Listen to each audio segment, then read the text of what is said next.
Dyer wave 3. Our anthropology is not derived by human psychology or, empirical data from MIT or something like this. It's derived from the revealed aspect of what we see in Christology.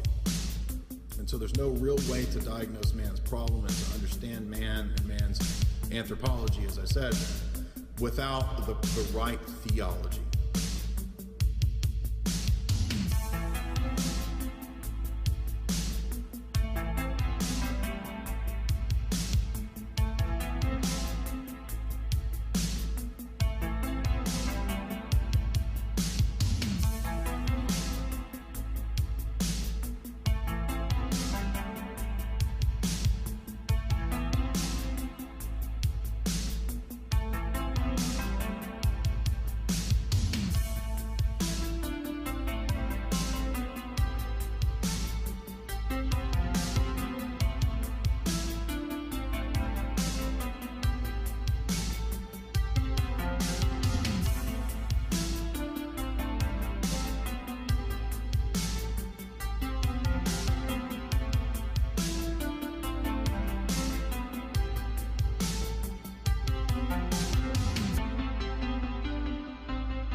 Logos is the icon of the Father, and man is the icon of God.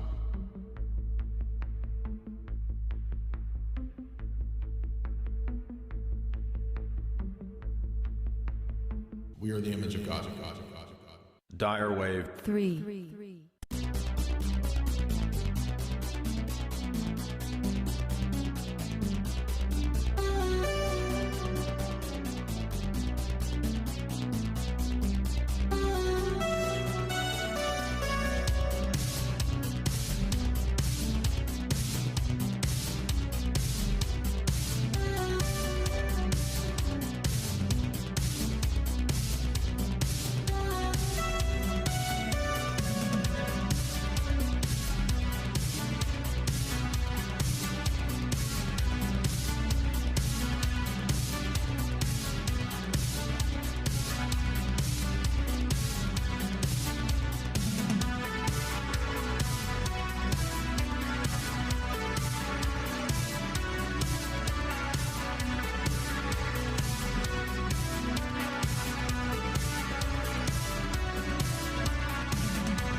All right.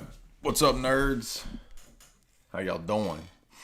How y'all doing? I wanted to say thank you to our friend here. I don't know who this is. It was not me. It's not my doppelganger, my evil twin, Dyer, who sent $100. 100 fat ones. 100 fat George Franklins. Best president ever, George Franklin. Now we have, of course, Clinton as president. George Clinton, boom, dropped the bomb on me. Waiting on COTEL. COTEL will be with us here in just a second, I'm sure. But really, really, really happy. Thank you so much there, Dyer, for sending that $100. And our boy Dyer says for $100, the brains of the counter-revolution, Mr. Dyer. Am I? I don't know about that, but it's a nice thing to say. I don't think I'm the brains of the counter-revolution, but much appreciated. I guess some people did like that impromptu, goofy speech that I gave. So if you did like that, I appreciate that. And if you would, please share it. It's almost got 50,000 views. That's pretty good for Twitter.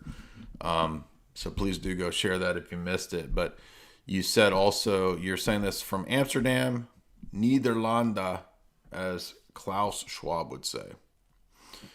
Yeah, old Klaus is a Bond villain for sure. He beats SOROS for being Bond villain. Anyway, what's up, Mr. Church of the Eternal Logos? How you doing, my friend? What's going on, Jay? How you doing, brother? Doing great, and so glad to have you. Sorry about I'm the worst person when it comes to scheduling stuff. I'm just terrible. I'm sorry. It's all good, man. I didn't know what time you mentioned. Again, we had the schedule for like right before you went down to Atlanta last week. So we were talking about sort of 7-ish o'clock, and then I saw it was like 7:05 when you redated the stream. So I just assumed it was 7:05. I don't know what I was thinking. I meant it to be later on, but I know we are. I was talking to Jethro, and we thought you were probably thinking Central Standard Time. Yeah, so we were thinking you were probably an hour this off. Stuff is. People are like, "What time zone are you in?" And I'm like, "The one where the hands go around the clock." That normal time, where time, minute by minute, by minute, by minute, by minute. Anyway, so our boy here, COTEL, he is a master, Shaolin master, like freaking Steven Seagal. Have you seen the video of Steven Seagal where he takes the people coming at him and he just kind of flips them over, and it's pretty movie-like. In an actor sense. Yeah, I would say so. I was watching that video today. But no, I'm sorry. He's not a Shaolin master. He's not like Pai Mei from Kill Bill, although he does look like Pai Mei from Kill Bill. He's got the same facial hair and expressions. But he's here to teach us our 5-finger death punch against Far Eastern philosophies. I'm kidding. All right, I'm going to shut up to quit being dumb. You have or are basically in process of completing a degree, if I recall, that relates to Far Eastern philosophy. Is that right? Yeah. So my PhD really focuses on New Age religion and spiritual but not religious, and then the use of psychedelics. And what I try to do is I work in the sort of subfield of new religious movements and argue for the use of psychedelics as its own new religious movement, rooting it then in the history of ideas coming out of the Western esoteric tradition, showing how the use of various intoxicants for inebriation, for the process of self-illumination, is consistent within the tradition of magic. And then really how all these sort of ideas begin to amalgamate, sort of postmodern understandings within the academy during the 20th century. All these things kind of congeal together in the 20th century to allow for the counterculture of the 1960s. And then moving into the 21st century, I argue that psychedelics, post Terence McKenna, post Leary, all this stuff is now its own new religious movement with its own paradigm and its own worldview, and trying to show where that stuff comes from.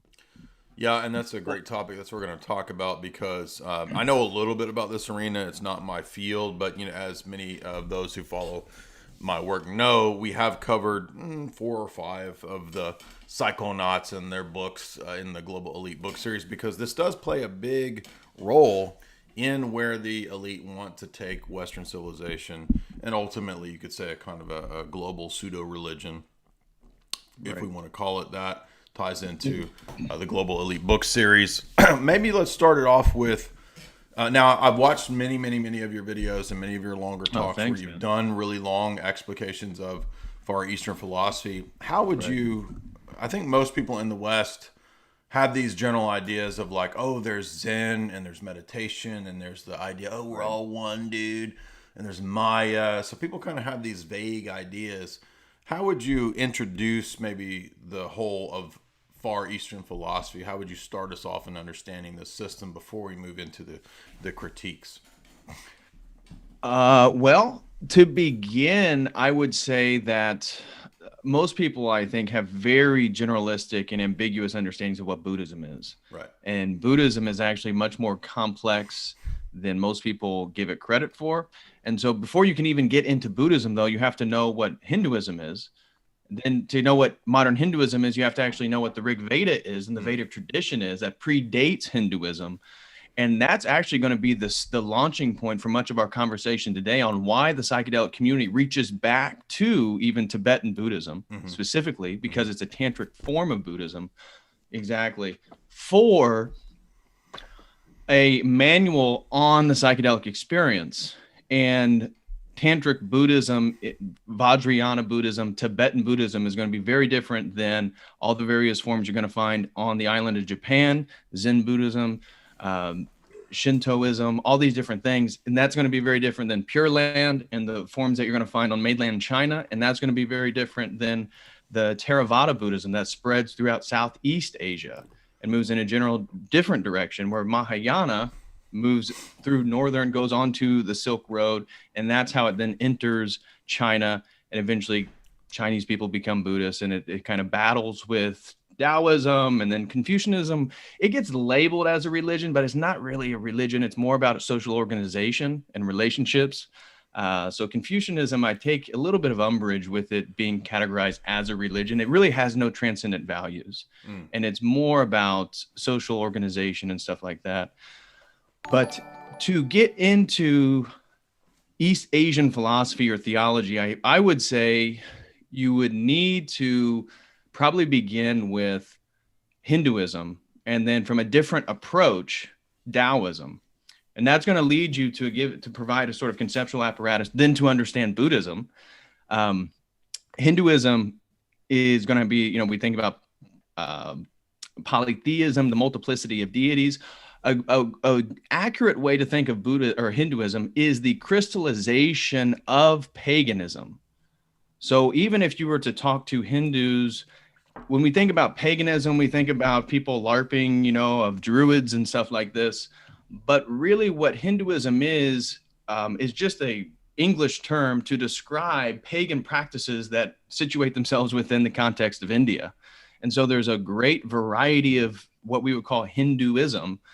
And really it's going to end up being a sort of worship of nature. It's going to be a worship of creation. They're not going to have the sort of the distinctions between creator and creation. And we're going to see, I would argue, one of the fixtures of East Asian tradition is a cyclical understanding. And this is going to play really importantly in regards to epistemology and what's going to differentiate our worldview from a pagan worldview, from a Hindu worldview, from a Buddhist worldview, from a Taoist worldview, from all these different worldviews are going to be rooted within a cyclical understanding of nature, of time, of reincarnation, of the universe. Where we don't have that, we have beginning, middle, and end, and we have a distinction between creator and creation. And that's going to be fundamental from the get-go. One question, we often hear about the idea of, you mentioned, I was going to ask you about like the cyclical view of the past, and monism and dualism. Are these kind of the dialectical swings that we will often see in these types of religions? And let me phrase it like this. Often we're told that these ancient Far Eastern religions, or even all religion, has an animistic origin. Like the ancient world was animistic, and then evolved supposedly over time to be more of a philosophical speculation on abstracted principles of monism, dualism, numeric sort of principles. That's a characterization that we hear a lot in the history of comparative religion. I don't, because I believe the biblical account, I don't exactly adopt that, but maybe in the sense of these ancient religions, is it the case that there was a more of a folkish animism that developed into the philosophical speculations, or how do you conceive of that going down, or do we even know? Well, we definitely know within India. So the transition to what we would call Hinduism is a sort of, I hate to use the word, sort of evolution, but it's certainly a sort of progressive development where when we talk about the Vedic tradition predates. So we're talking about the Indus Valley civilization. We're going way back. We're going, 4,000 or 5,000 years ago. And we know that they practice a religious tradition which we would call a Vedic tradition. And that was based in a very important book called the Rig Veda. And it talks about really a personification of natural events. So you have Agni, the fire god. You have the sky god. You have this female goddess. You have all these gods, which really are personifications of nature themselves. And tying into our conversation today, one of them is the god Soma, which is described as an intoxicant brew. And this is a whole discussion then within modern psychedelia is what is the Soma exactly? What is Soma? This Vedic god of ancient Hinduism that predates what we would consider Hinduism. It predates the Bhagavad Gita. It predates the Upanishads. The Upanishads are really where Hinduism becomes more philosophical. And so that's more recent. That's going to be post-Christ. That's already AD, but before the Upanishads are written. So before that, it's the Rig Veda, and really we see a sort of personification of natural events, one of which, for our conversation today, is a god called Soma, which is then present within a cup, and priests called Brahmins drink this cup, and they become intoxicated, and then they have these revelations. So then you have the Terence McKenna, as you're highlighting, with Food of the Gods, who believes this is the very common psilocybin. Go ahead. Shroom. Also within the context of India, and that it's tied to then the actual source of this intoxicant god back that was predated. Now, the whole Soma tradition actually gets annihilated out of Hindu practice, and it's believed that it was the Brahmins, so the priesthood, because you have a caste system in India, so it's very differentiated and segmented, the society, that the Brahmins in India wanted to keep this under wraps. They wanted to keep this secret under control. And so actually when they moved forward with new religious texts, with new traditions, with new empires, new kingdoms, they actually didn't talk about Soma. Soma begins to disappear. And this is why nobody knows actually what it is.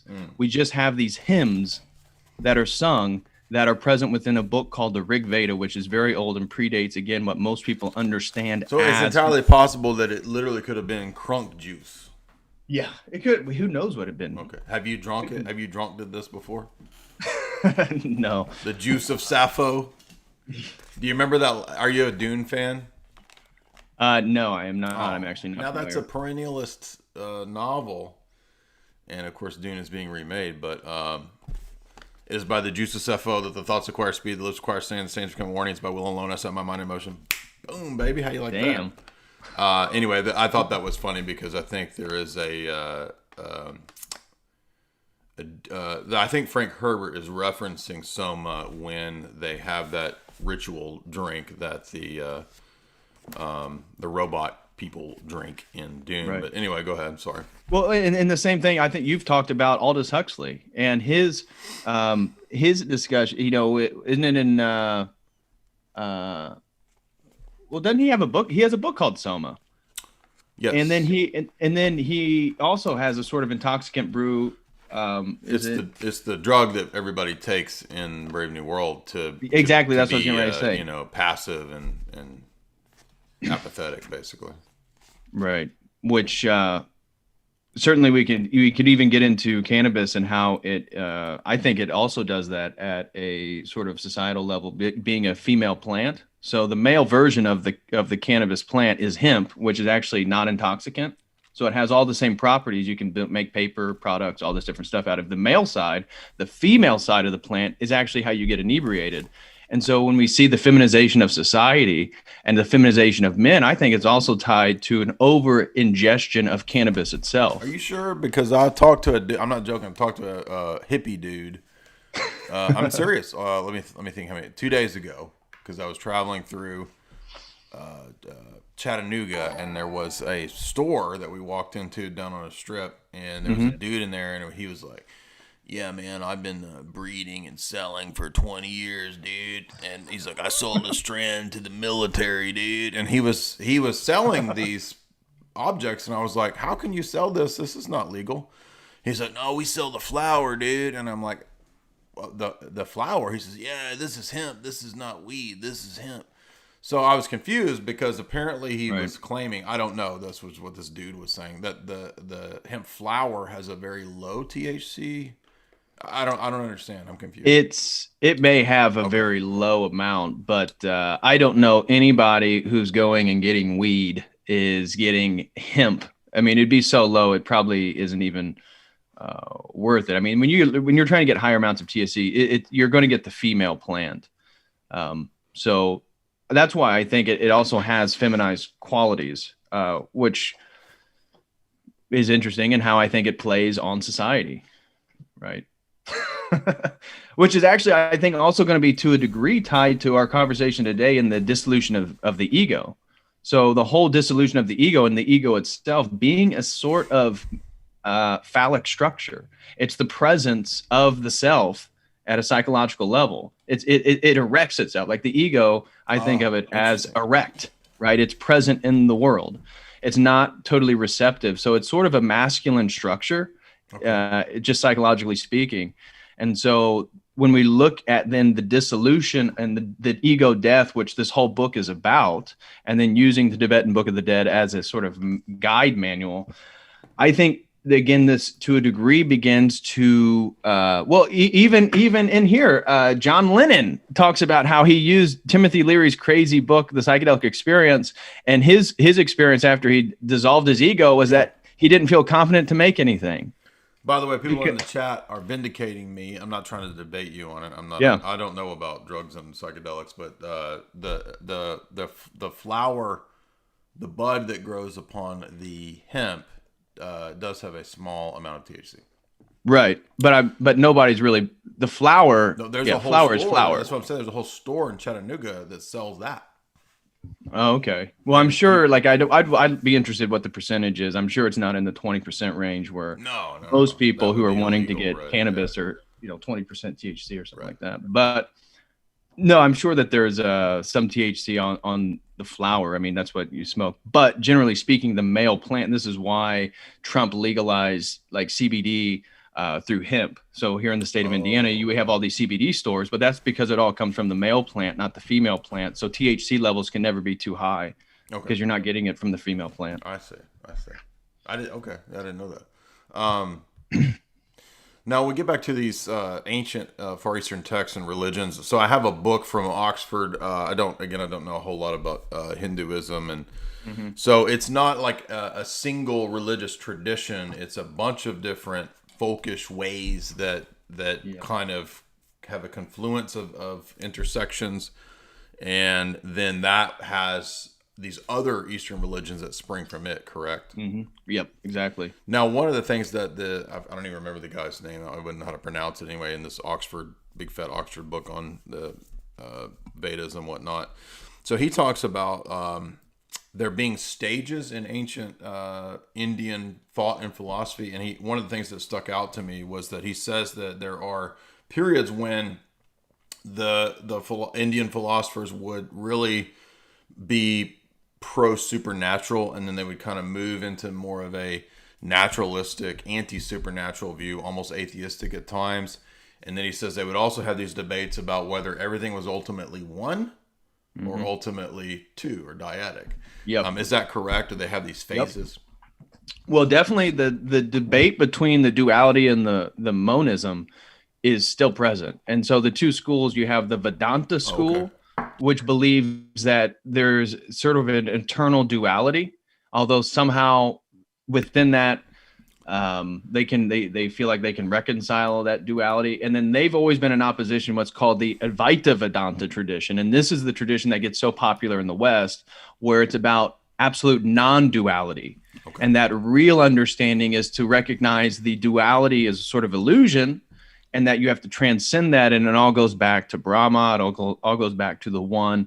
And so they have been debating each other for a while as to, again, but that is much later. That's again, with the Upanishads and all this different stuff, where Hinduism gets a little bit more philosophical and develops itself at a more philosophical level. So, but yeah, that's still present.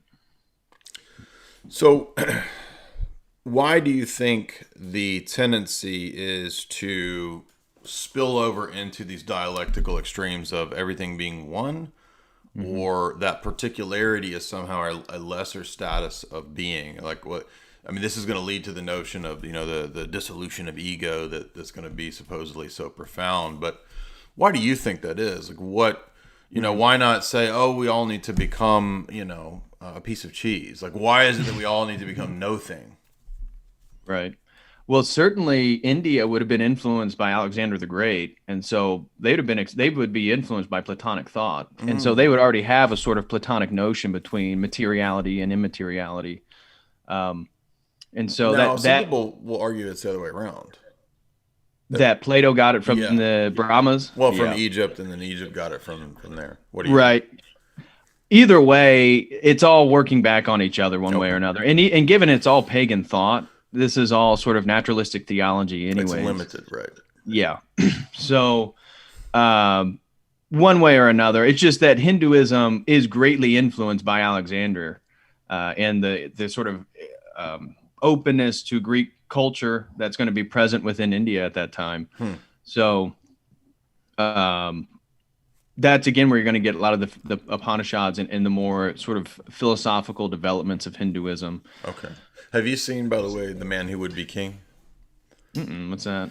Well, I mean, it's a Rudyard Kipling story, but it's a Sean Connery movie. But Jamie and I, by the way, are going to be doing everybody a Connery stream pretty soon. We're going to pick out 5 fun Sean Connery movies, one of which will be the heavily Masonically influenced Man Who Would Be King. And in that, the two sort of con men Masonic characters go off into the mountains of Afghanistan to find a civilization where they can sort of dupe the locals.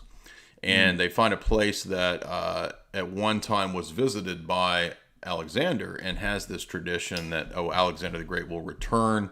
It's a very kind of this the Kafir region of Afghanistan, and they have a local indigenous kind of pagan religion that was influenced, as you're mentioning, by the influence of Alexander's empire. And so Sean Connery basically figures out that, I can dupe these people by making them think that I'm the reincarnation of Alexander the Great.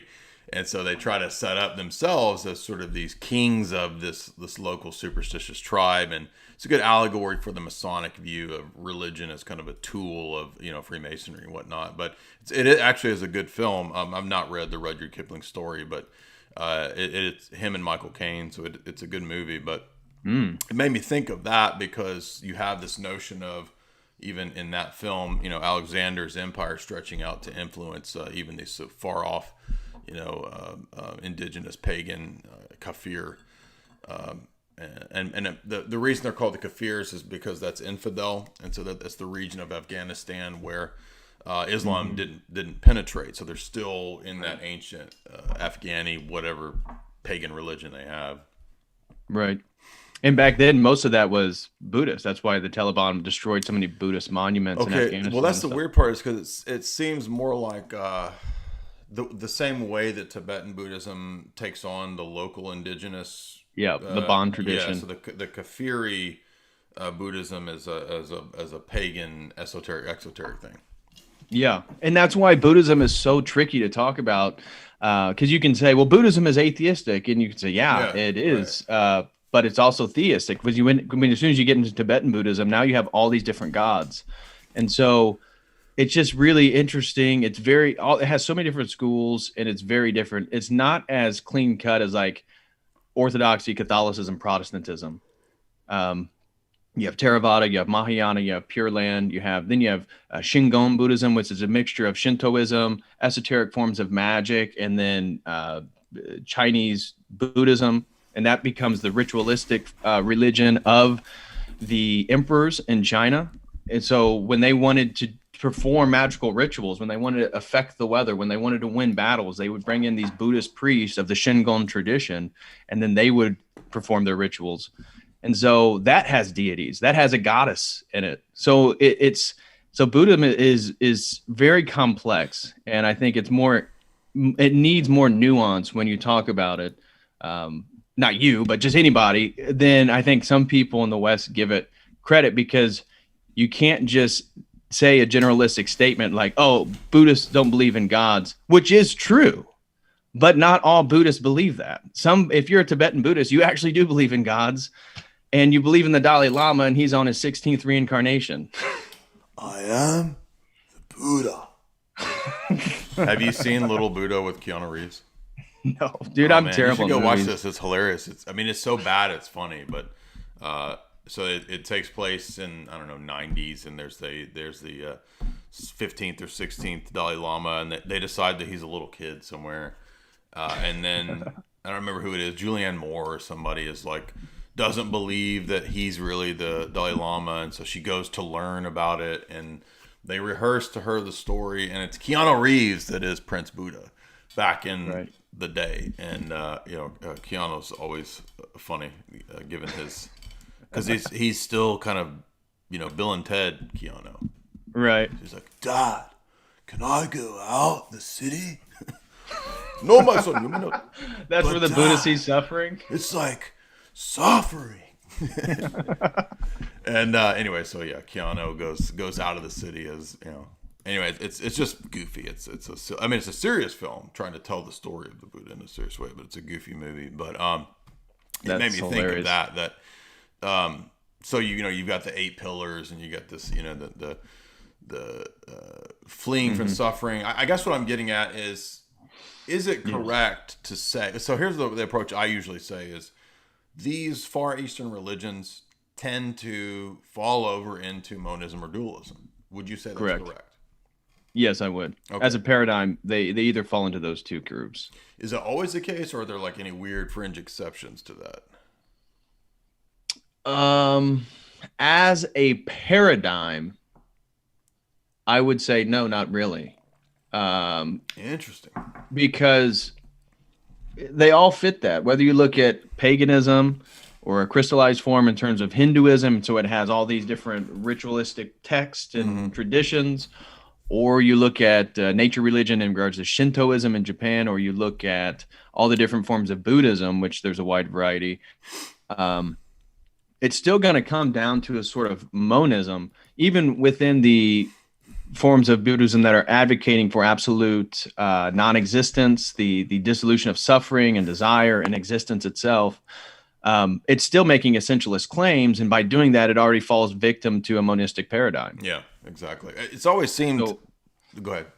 I was just agreeing with you. You can go ahead. It's always seemed. I know that this is again dependent, of course, on our paradigm, but to me, it's always seemed just outright demonic. The idea that the highest level of enlightenment is your own dissolution. Now, in a sense, what do we mean by dissolution of the ego? If you mean the, which I don't think they mean, but a person might intend to mean what we as Orthodox mean by that, something like becoming dispassionate, becoming, not enslaved to the passions or our vices. They might mean that by the dissolution of the ego, or the false self that we set up as a result of egoism and the fall, basically. I mean, this is the doctrine of the fall, the worship of the self. But typically they don't really mean that, because most Westerners or most, psychonauts, when they go do the trip, it's like the death of the ego actually becomes like Oh, dude, I'm a fucking guru now, dude. I've seen into reality. So if Right. you want to know what's really going on, come to me, bro. And it has the opposite effect. It makes for a completely delusional, bro, I'm God type of complex. Right. No, I would definitely agree with the ego death actually bringing the ego back stronger and stronger each time, because it substantiates the individual that somehow they've accessed unknown realms that other people haven't. Therefore, they have access to esoteric knowledge. Therefore, they have gnosis that other people don't. Yes. Therefore, they're more illuminated than other people can be. Therefore, their ego is bigger than anybody else's ego. And It's that's so why they think they're obvious, God. too. Yeah. I mean, if you've ever been around, and I grew up, I'm sure like everybody else did, around people who love to trip balls, and everybody, bro, I've tripped like 55 times this year, dude. Like, I've seen into reality, right? And it's like, come on, man. And what they say is their great revelation is literally the same shit that pagan religions have said for millennia. Right. I've never heard, a hardcore tripper ever say anything profound. Literally, I've never heard anything profound from these people. Well, I think for sure they don't perceive the world at a paradigmatic level. And I would say that the whole tradition of the use of psychedelics, illuministic frameworks of a spirituality, they all move you away from the use of logic itself for the acquisition of truth. It pushes you back towards a more phenomenologically rooted epistemology. Therefore, it's all based in your experience because you're going into these altered realms. Well, now we can take how we access truth out of more objective forms, place them in more subjective forms, which then re-elevates our own ontology and who we think we are, and moves us epistemologically towards relativism itself.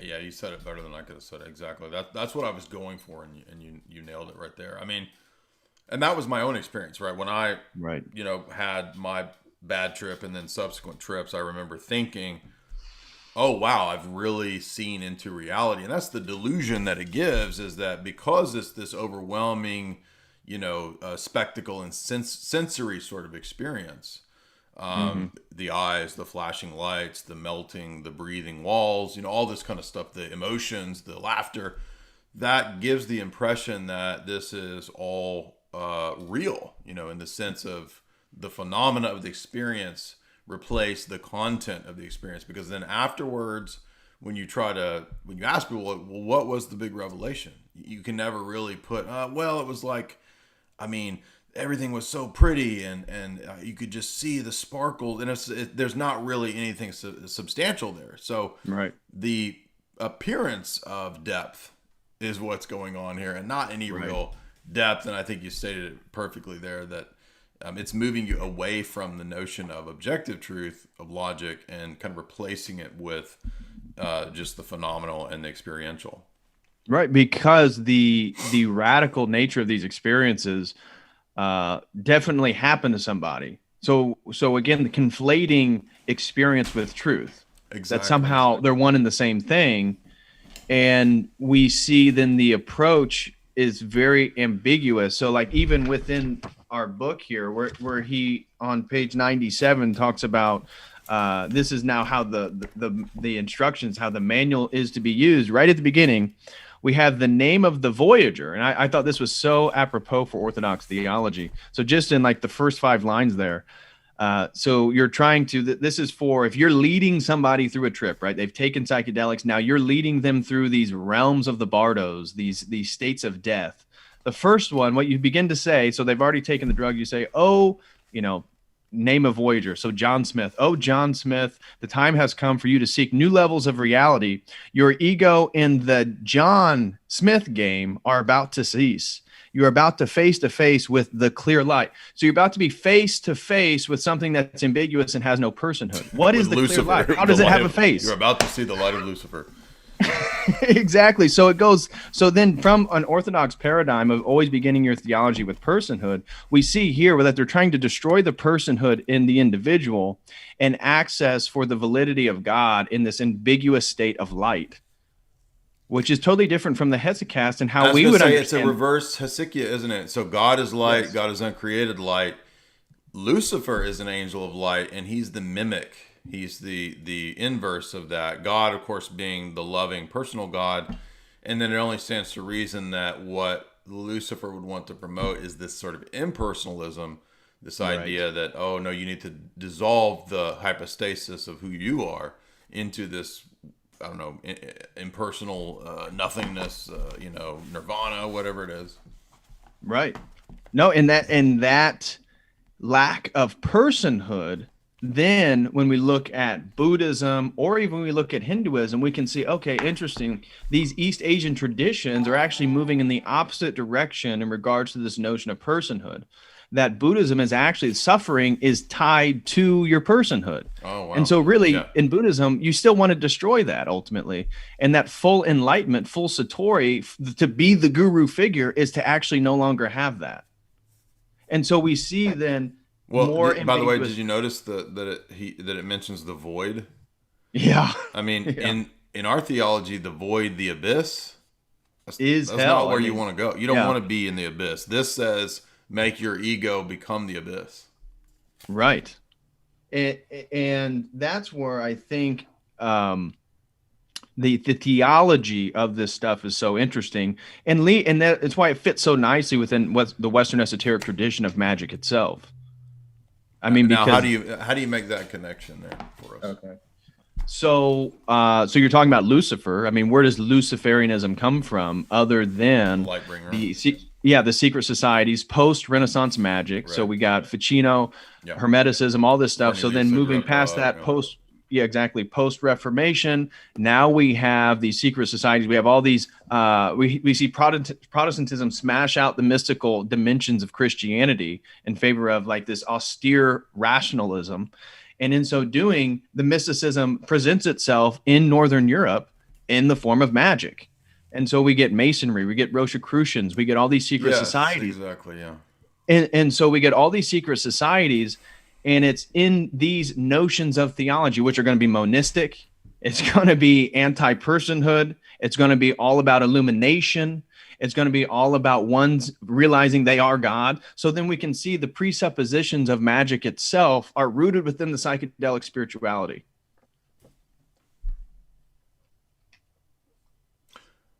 Wait a minute. How did you get from the Western post-Enlightenment Renaissance to psychedelics? So the use of intoxicants was already there. So within the alchemists, you're saying the Renaissance guys were tripping balls. Well, that is debated, but we do know they were smoking opium.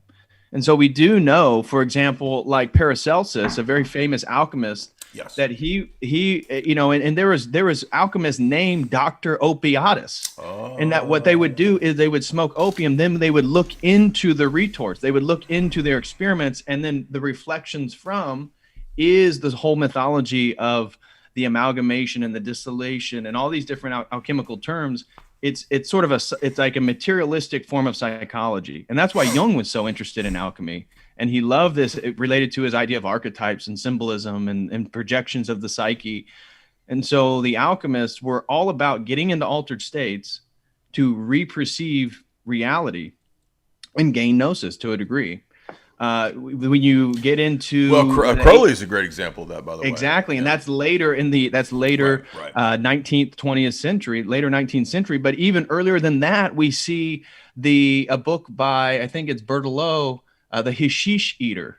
And this is about, in Paris, they had all the opium dens. Oh, well, there you go. And the writers in the early 19th century, they would go eat cannabis. They would get it out of Northern Africa. And then they'd go to these dens and they would eat it. And then they would describe what would sound like an LSD experience. And so they were essential in the Western esoteric tradition in the development of these ideas. And so when I look at presuppositions and I'm just thinking, okay, well, so what are some of the fundamental presuppositions of the psychedelic spirituality? Well, we see man have a higher ontology, that somehow he is one with the universe. He is God. He needs to become enlightened.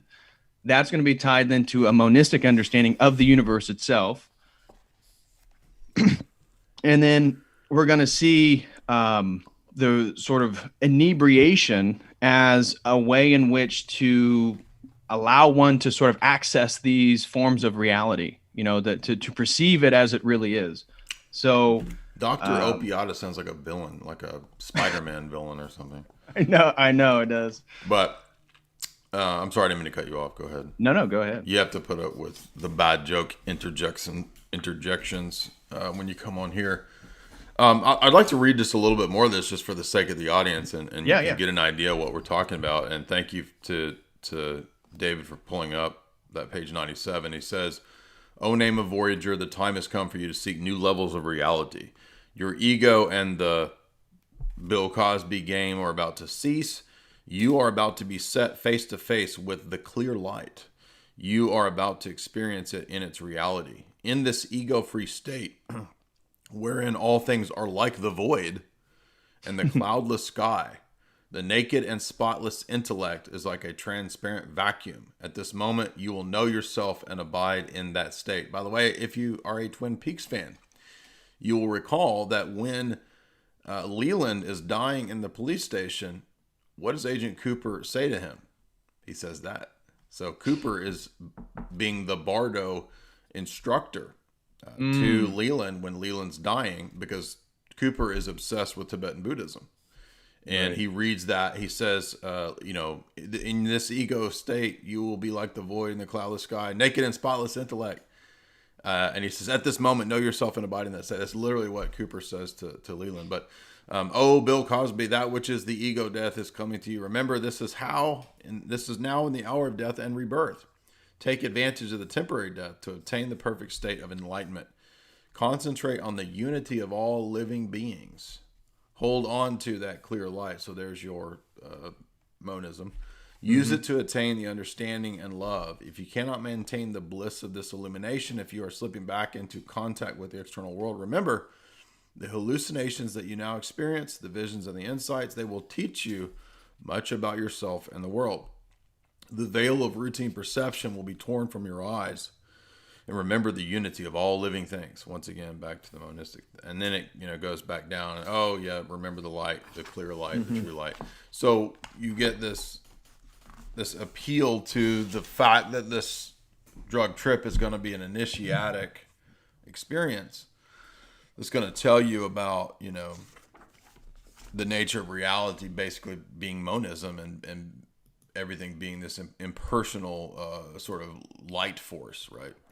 Right. And that fits nicely then where this paradigm bridges, because the psychedelics are obviously accessing Tibetan Buddhism as a way in which to sort of validate their own presuppositions in spiritual theology.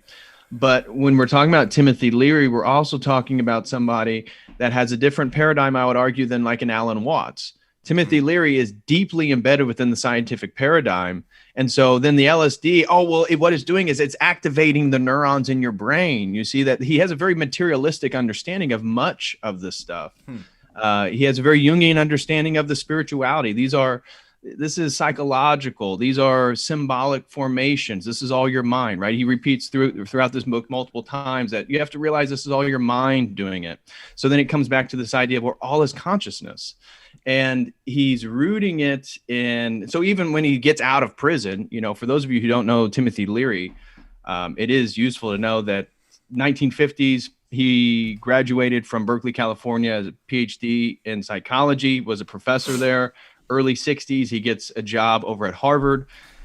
It's around 62. He has his first mushroom experience in Mexico. He believes that this is the future, and he goes back to Harvard, begins to do his research with a friend of his named Richard Albert, who later becomes Ram Dass. And then he had another colleague named Ralph Metzner, who actually he was at the CIS, or the California Institute for Integral Studies. That's where he was. He's actually passed away now. But they then get into the famous psychedelic research at Harvard. That all comes to an end when Richard Alpert, who is now a closet homosexual, their only thing, Harvard said they could do these experimentations. They did them for over a year, but you cannot have any undergraduates. It has to be graduate students. But Ram Dass, being a professor at Harvard, being a closet homosexual, falls sexually in an infatuation with an undergraduate student. They have a fling. He participates in one of the rituals. That's what gets the whole thing shut down.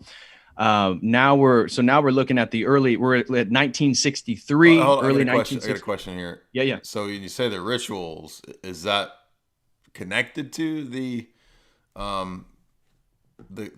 gay love, like a Crowleyan ritual, or what do you mean? Oh, no. Okay. Timothy Leary was actually very he would, in today's terms, he'd be considered a homophobe. Oh. But so him and Richard Alpert actually had a bit of a break for a while because he would, I guess, deride or mock him for being a homosexual. I see. But now Leary was super into Crowley, or was that just, yes, he was. Was he So really? was Was he McKenna. actually into him, or was he like in the pop culture way of like, Jay-Z thinks he's into Crowley or something? I don't know. I would say that Leary really believed in the sort of Crowleyan theology of do what thou wills, and that man is God. Okay.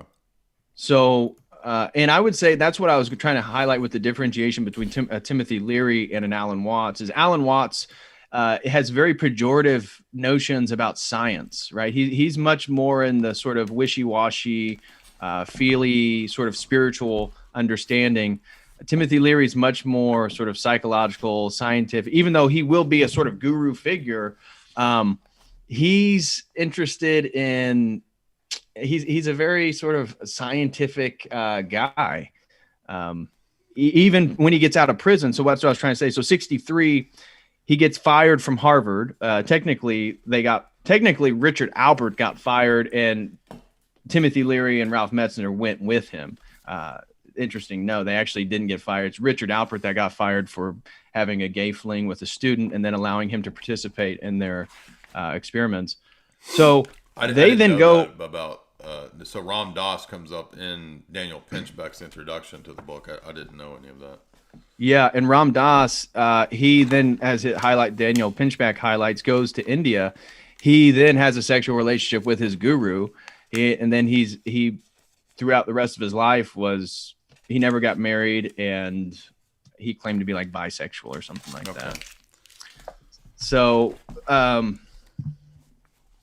Timothy Leary, 63, they're now out of Harvard, and they're looking for a place to continue all these rituals, because you have to understand they were becoming very popular. Psychedelics were legal. Psychedelics were not illegal in the United States until 1964.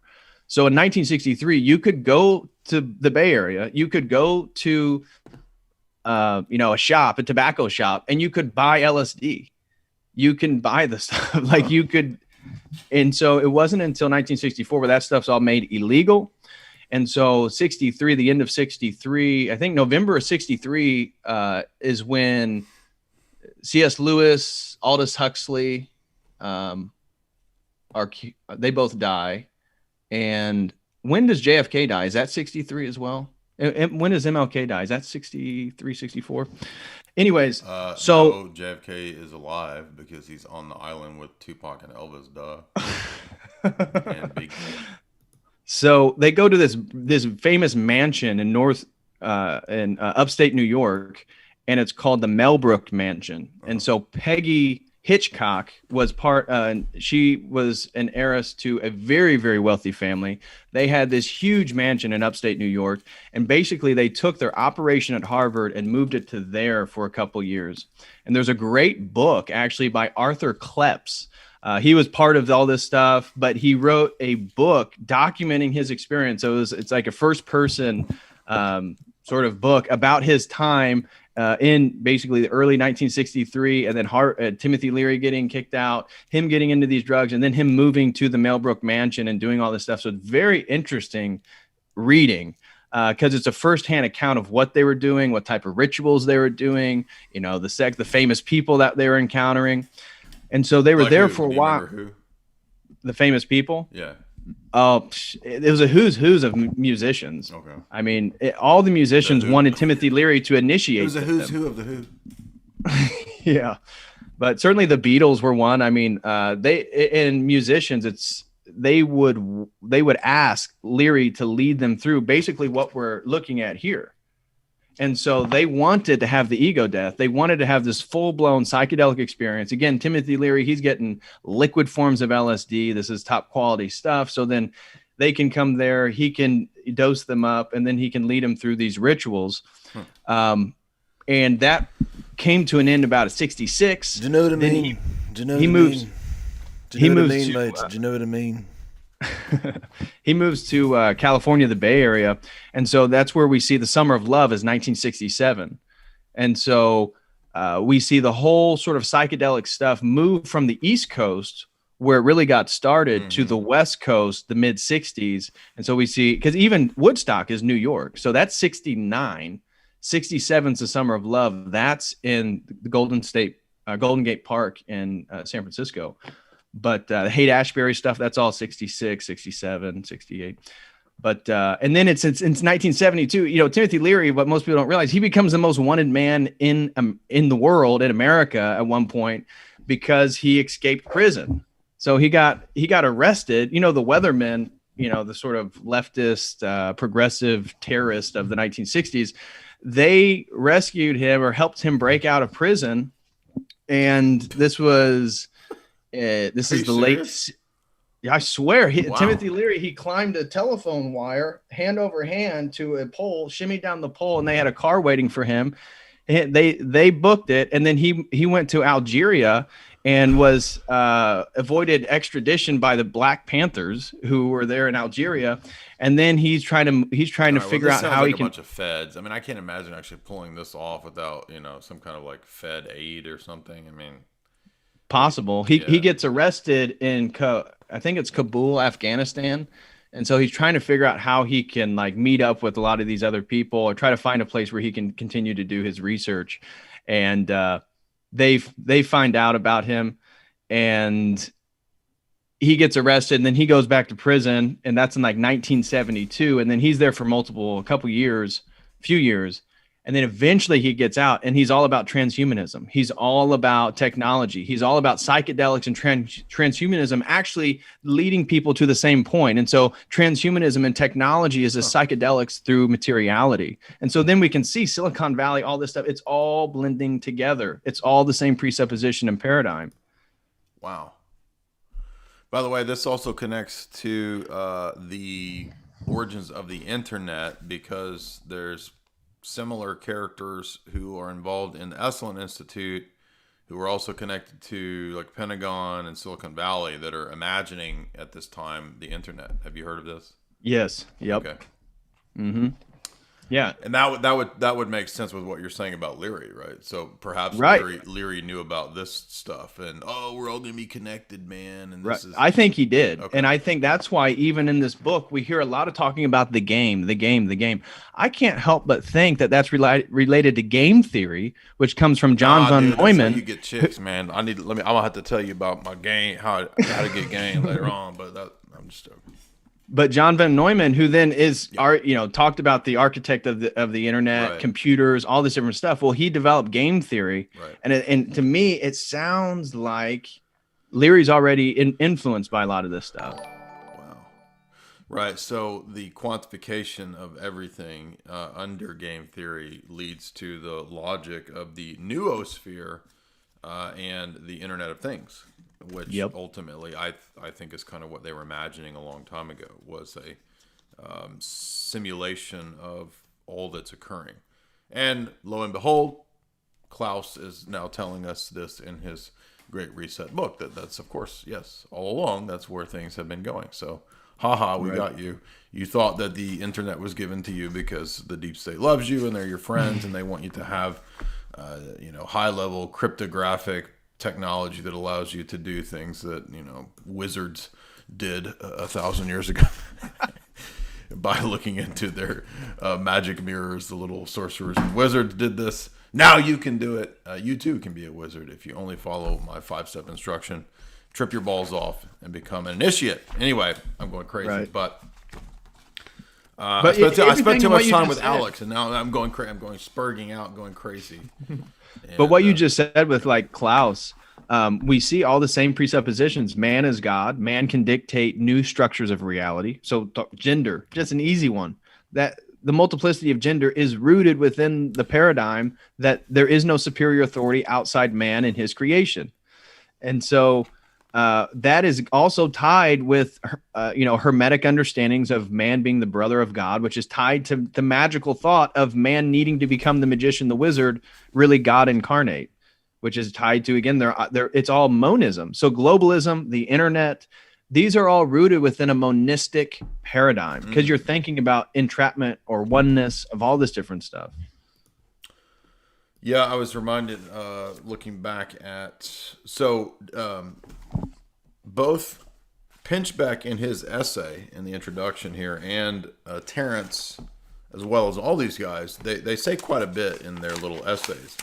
For example, Leary says, and I'll point this out here in a minute, I pointed it out in the previous talks when we covered these books, that Leary says that he holds a couple figures in high regard. One of them is Crowley. He says Crowley's one of the characters, along with John C. Lilly, that everybody needs to pay attention to. Yep. Pinchbeck says, this is the initiation of the masses. That's what's so amazing, is that the 1960s themselves, he says, are a shamanic initiation. Of course, I've been saying that seems to have been the case all along. I spent a lot of time in the last 10 years, of course, researching and reading about MK Ultra, all the different projects, all the different books on that. And one of the things I kept coming back to was, well, this is almost like a mass initiation. And in fact, one of our big global elites that we covered, none other than Fritjof Capra himself, says in one of the chapters on the return of hallucinogens, that is really this is really a return of shamanic initiation for the masses. And you can think of something like Burning Man as a great example of the shamanic initiation. And who hangs out at Burning Man and has the tech elite, their own secret society at Burning Man, the Silicon Valley elite. Yep. And Bay Area. So when I moved to the Bay Area, one of the interesting things about looking at spirituality and like new forms of spirituality, the most common form of spirituality in the Bay Area is magic, often thelemic forms of magic. No, dude, you're talking about Magic the Gathering, dude. Flipping some cards. No, I'm talking about naked women on altars, Gnostic masses, stuff like that. That level? Yeah. I went to one. People want to hear that story. Yeah, but what about the Bay Area rappers, dog? Like E40. But actually, the Bay Area rappers are probably involved in the. I wouldn't doubt it, dude. Exactly. I would not doubt it. It was so interesting to find out how popular magic and magical theories are for people's spiritual outlets in Silicon Valley, in the Bay Area, generally speaking, but very much in Silicon Valley, which is tied to the microdosing, the use of psychedelics, and all this different stuff. Again, and so we can see then the inflation of the ego, as we've already talked about. Why they're so confident in their censorship is they've already have the sense of self that they have the gnosis.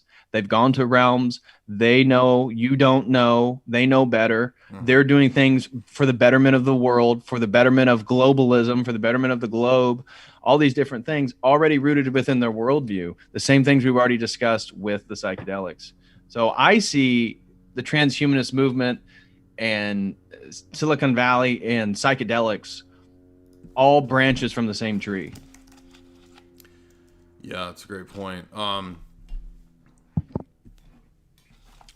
I noticed that in Pinchbeck's introductory essay, he notes the connection to the UN. He notes the connection to...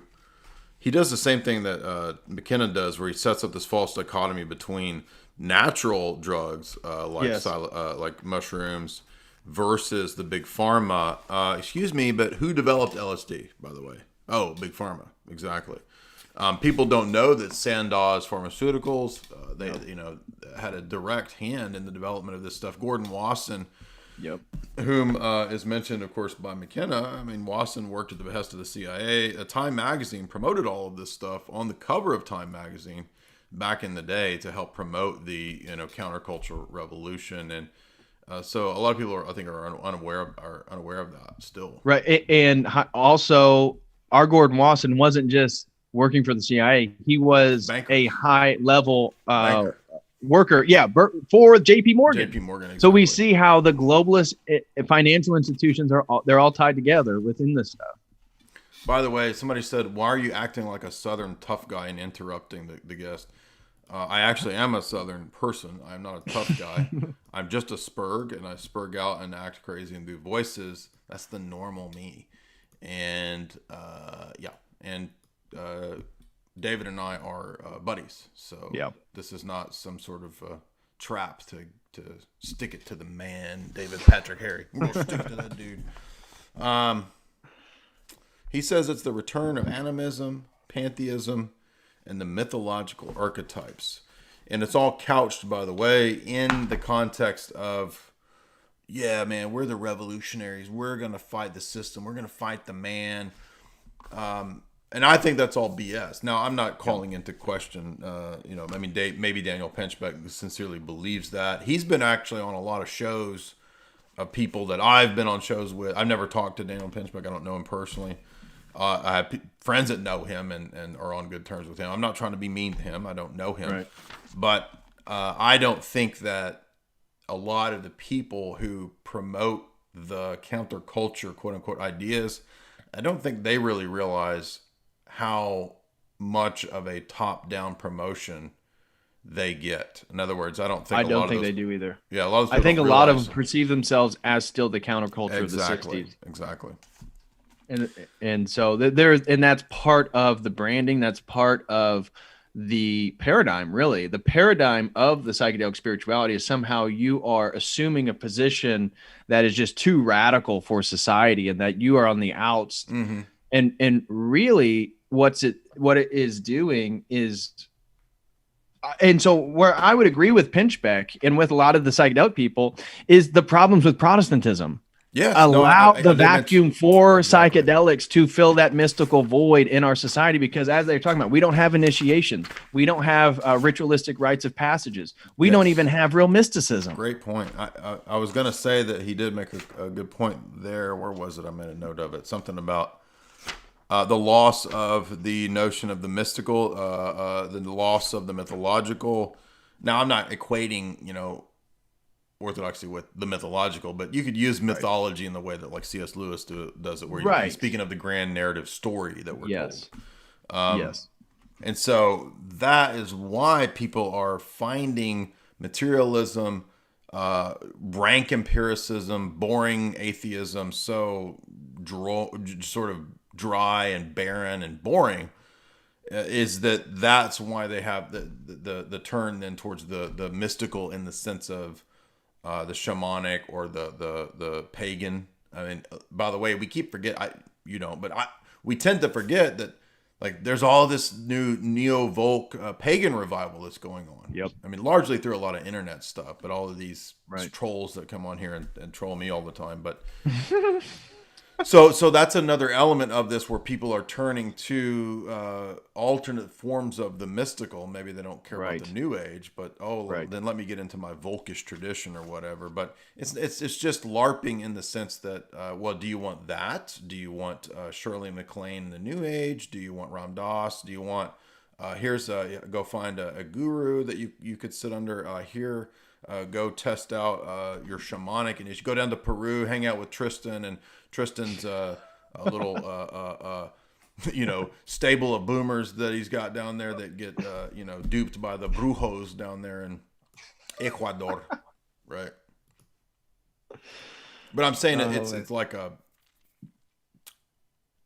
it's like there's a consumerist element. I think you've covered this. Oh, yes, absolutely. Yeah. Well, just the way that it's interacting, the way in which psychedelic spirituality, really contemporary Western spirituality, the way in which it operates is a consumeristic tendency to just grab things and elements that it likes from all the different world religions. And so again, we see the perennialistic yearnings in the psychedelic movement, and it is all sort of consumerism in the name of not being a consumer. And again, it shows you how you're still buying the package, the way the hippie dress, the way they present themselves, the way they talk, it's all a package. And even when I was deep into the psychedelic movement, I never was quote unquote a hippie. I was still always kind of into guns and like just normal masculine stuff, sports, stuff like that. Even though I was really big into the psychedelics and the hippie culture per se, I never dressed, or nobody would look at me and think, wow, you're a hippie.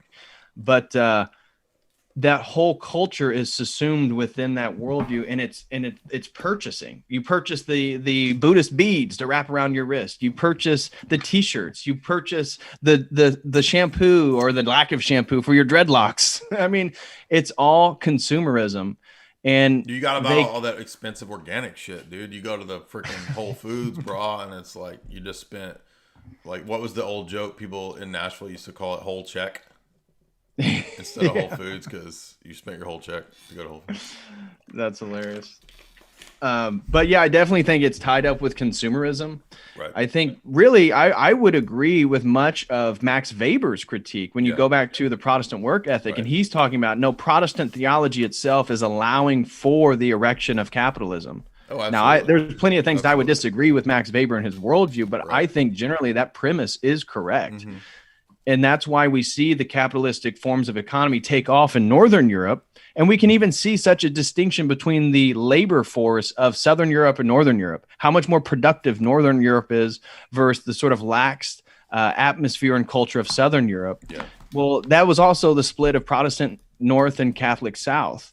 And within that Northern Protestant theology, there is this notion of working hard, building, even Max Weber talks about theories of predestination being tied with concepts of capitalism and stuff like that, and the haves, have not. Because economic blessing signifies, in some degree, the blessing of being one of the elect and so forth. Right.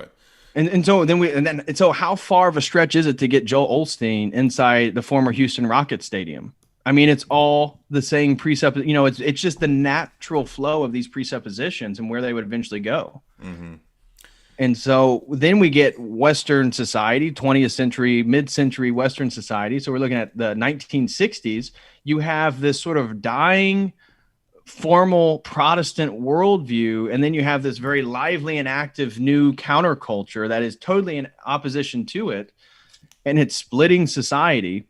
People are realizing now in the 21st century, that they don't really have an identity. And so when you're talking about LARPing as pagans or sort of their getting tied into their racial distinctions. So then the wingnats are, again, worshiping materiality. They're worshiping creation.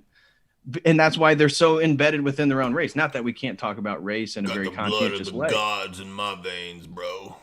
Right. Because they don't have a real transcendent identity.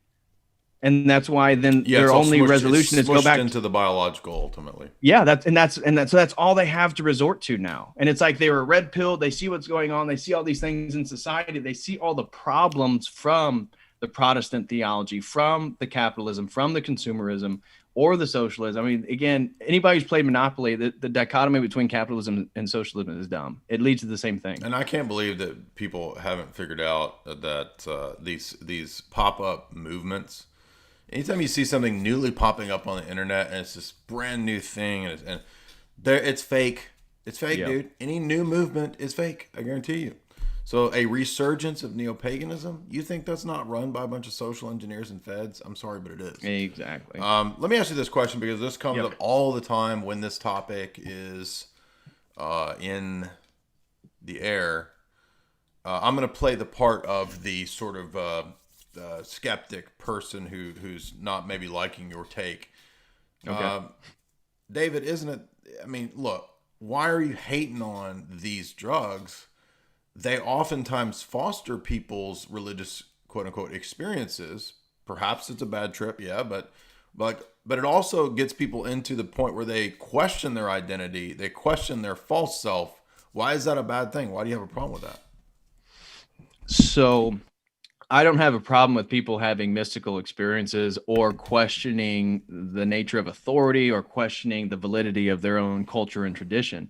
However, the way in which these substances are used lead people into a paradigm which cannot be true at the fundamental level.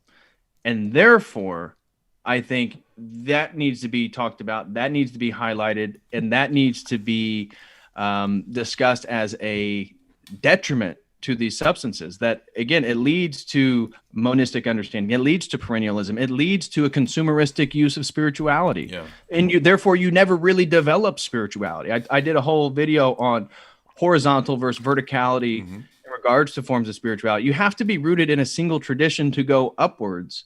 Now, again, I don't think all traditions actually go upwards, but the point is, if you're always just grabbing things like a smorgasbord, how are you elevating oneself towards a creator of the universe? You're not. What you're doing is, again, worshiping yourself. And therefore, you're finding things that validate already the things that you believe to be true, who you think you are. And it leads to, and so the dissolution of boundaries, which these substances do. And the part that I struggle with as an Orthodox is like, well, how do I talk about, obviously, inebriation, our virtue of sobriety, our Christian virtue of sobriety comes from Stoicism. Inebriation, therefore, is a sin. How do I reconcile that with maybe a military guy who has PTSD and does some type of therapy and actually finds healing in the dissolution of boundaries to get over their PTSD or whatever?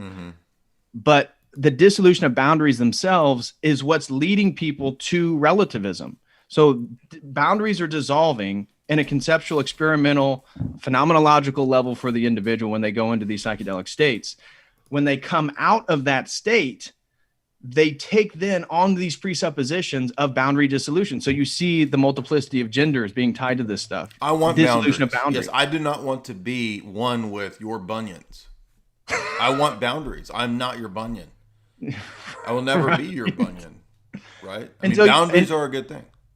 Globalism, the dissolution of national boundaries, the dissolution of racial boundaries, right? So we see the whole interracial relationship stuff. All this stuff is tied, I would say, to the social organization, and why psychedelics are so useful to the implementation of these things, because you get people to experience phenomenologically the dissolution of boundaries. Therefore, they come to this realization that everything is one.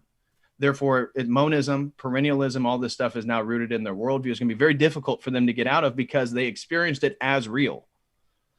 They're not going to be using the laws of logic or logical fallacies to then debunk their own experience. So they are going to then adopt permissive, juvenile forms of epistemology. And they're going to fall victim to a worldview that's all about the dissolution of boundaries themselves. Yeah. And that's what's happening. And that's so the anti-police stuff. I mean, it's not that they're conscientious of this stuff. It's that the paradigm of globalism itself is the dissolution of boundaries, which I think theologically ties to the original sin. And, the euphemism, the greatest trick the devil ever played is to convince people he didn't exist. Well, in a world where right and wrong can't be differentiated, that's exactly where he reigns supreme. And so in the globalist structure with the dissolution of all boundaries, and then all new boundaries then are erected by man. There's no God-created boundaries. It's man's created boundaries. That is the realm in which Satan is entirely in control and reigns supreme.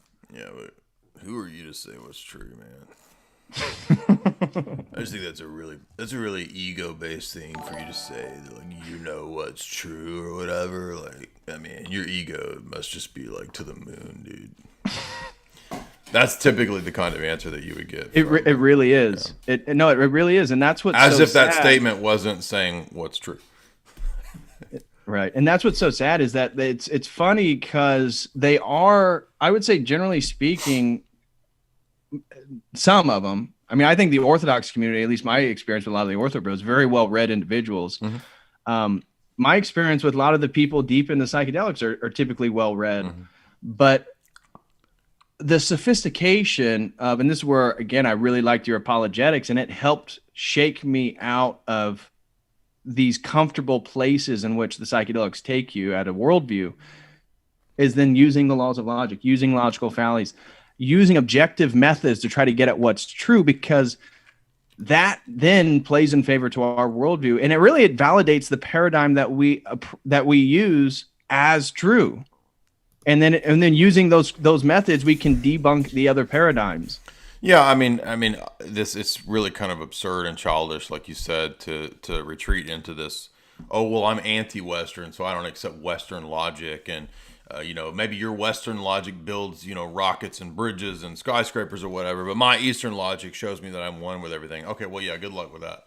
I mean, that's not going to get you very far because, you can't balance your checkbook with Eastern logic where you're, not different from, these other types of things. That's just absurd. But, that's falling into dialectics. And I think that what those types of systems, which ironically, if you look at certain like Zen ideas, they actually have the intention of getting beyond dialectics. Yes. Which is odd because that's kind of true.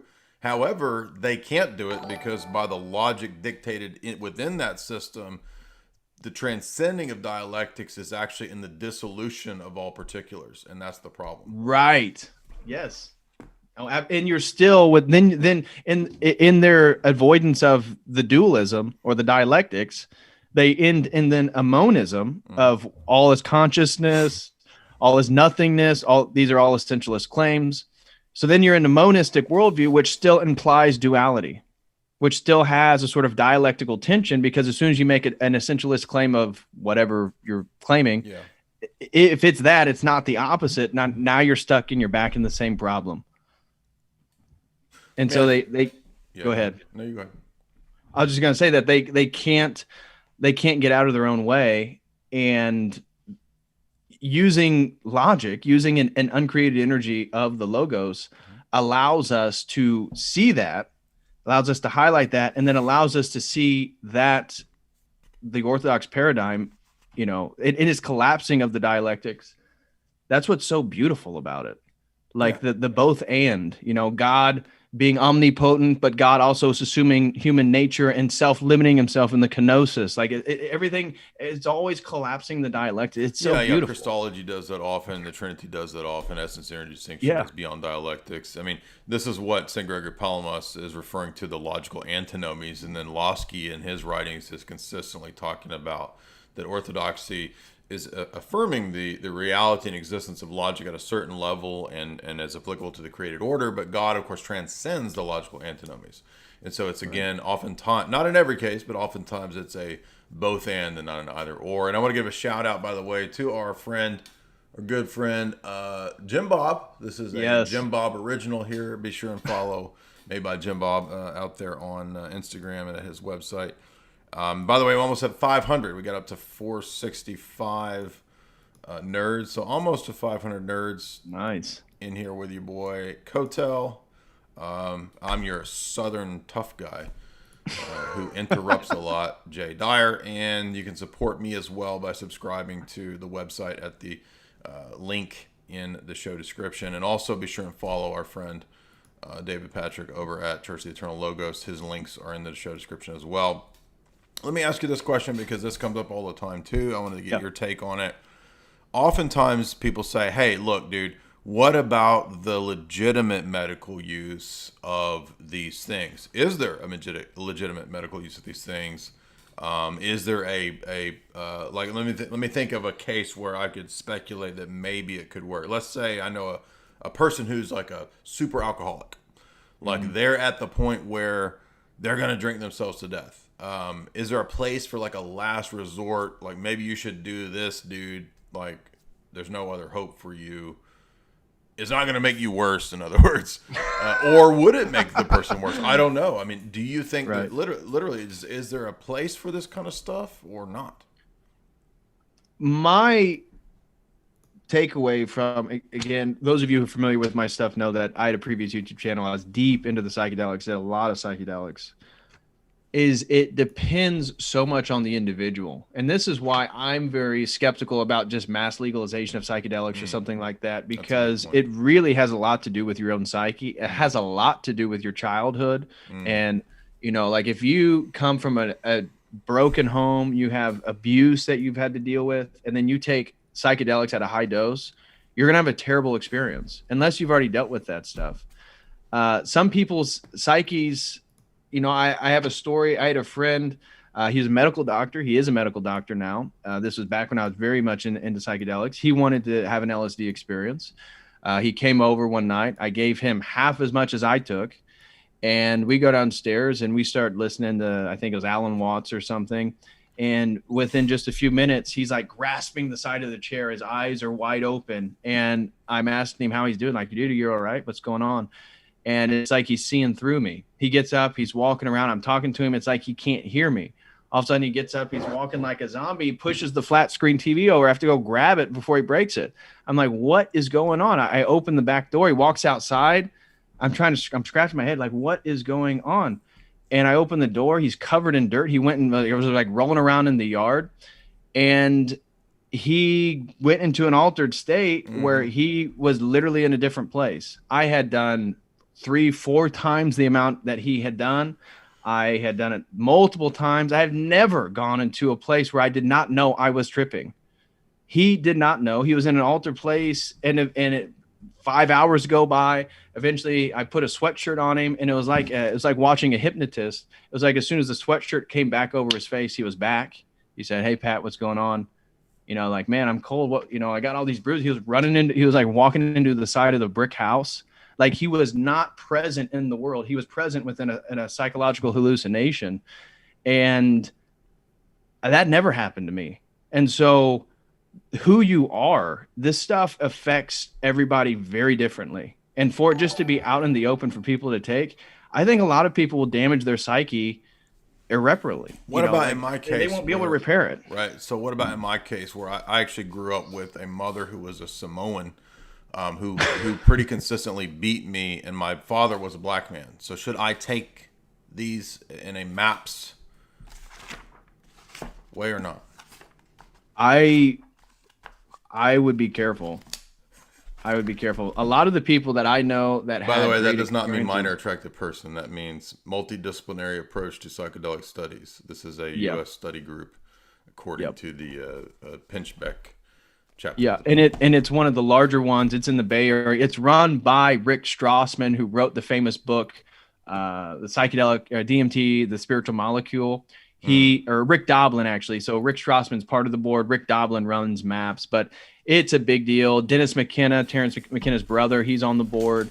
And so if you're going to do any federal research with psychedelics, MAPS is probably going to fund your research to allow it to go through and all this stuff. But I think it just depends. I don't advocate for any of this stuff anymore. Okay. So I don't tell anybody Right, to take do it, anything. As an Orthodox Christian, inebriation is problematic. So I don't recommend any of that stuff. But according to peer-reviewed studies, according to laboratory research, according to what they're getting from people who have PTSD from like Iraq, that MDMA experiences, That's which what is I'm a much talking about, milder, yeah, a much more mild psychedelic than like psilocybin or LSD or ayahuasca or DMT, that they've had great breakthroughs with people who have PTSD that take these substances. They go into an altered state. They're forced to relive or deal with or confront with what the trauma that they're trying to avoid. Right. And then after the session, they feel like they can move beyond it. And so I don't know. I mean, it might help some people. As an Orthodox Christian, I don't advocate anybody taking it, but I mean, I didn't have a whole lot of bad experiences. I got out of all that stuff very cerebrally. When people talk about how did you get into Orthodox Christianity? Dude, it's from reading theology. Most people don't do that. It's a very strange way to like totally change your paradigm and get into something. But dude, it was totally through reading and like learning about the theology that got me into Orthodox. That took me out of where I was and put me totally somewhere else, because it couldn't be what I believed to be true couldn't be true based on the things that I assumed to be true. Sorry, that was about a roundabout way. This is we're almost at 500 live. This is great. So tell me, one of the things that as I said, I don't know a whole lot about the psychonauts and all their stuff per se, but I did do a lot of reading in terms of like CIA and that kind of stuff. Yeah. Now that was going on a lot in the 60s, 70s, and they had the committee that looked into it, blah, blah, blah. To what degree do you think the power structure, CIA, these kinds of groups are still involved, if they're involved in this stuff? I mean, I think I think they probably still are. I think they're probably tweaking this stuff. And I don't think there's ever been a official, oh, we're done with that now. I mean, it would seem to me that there's a direct link between big pharma, the entities that are tweaking this stuff, who were there from the beginning with Sandoz and Hoffman and these characters, Albert Hoffman. Mm-hmm.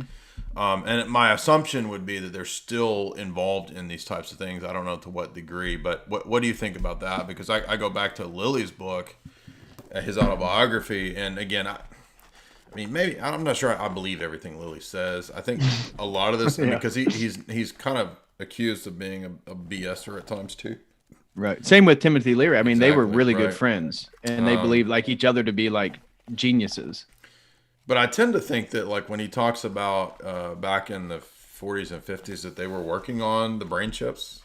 Yeah. I feel like that's probably true. I mean, I do too. Okay. I feel like it's absolutely the CIA, the FBI, all the different intelligence agencies, they absolutely are pushing the psychedelic culture. Because even if we take the set and setting stuff seriously, which I do, because it definitely alters and affects one in an inebriated, altered state of consciousness. Right. But think then about the inversion of society itself from the 1960s. Think about set and setting, and think about then everybody who's dropping acid, taking mushrooms, and still engages with the culture during that state. They're being programmed into the CIA, the FBI, the globalist worldview. You know, if they're watching Beyonce, if they're watching YouTube videos, if they're watching anything in culture, they're already being initiated, right? They're already in that altered state where they're so suggestible. Yeah. That it's moving them towards everything the CIA and the FBI is working for. You know, globalism. So in the introductory chapter, Terence McKenna says that the initiation that's going on globally is going to make everybody into a citizen of the New World Order. that's what he says in the first chapter, is that the initiation is all a plan, and it's to initiate everybody into that's his words, Right. the New World Order. Him, that's not me. Right. Terence McKenna's not a conspiracy theorist. He says that when we initiate everybody, when we shamanize everybody, he says that we'll get them to commit to zero population growth. It just happens to be the very thing that Klaus... Exactly. And he claims he got it from the mushroom. Yeah, which the I don't... told him that the Yeah, Orange the County white women need to stop having babies. Yeah, exactly. Because of the effect on the planet and everything. Yes. You're tooting and making garbage.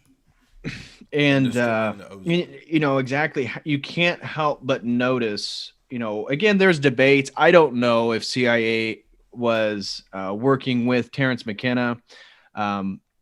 If you read some of the really wild stories, like in True Hallucinations, he talks, that was when him and his brother went down and really had their sort of wild mushroom. Oh, dude. Somebody just asked me to go on a stream with his brother. With Dennis McKenna? Yeah. Oh, wow. I was like, why would that dude want to talk to me? Like, I can't imagine. Yeah.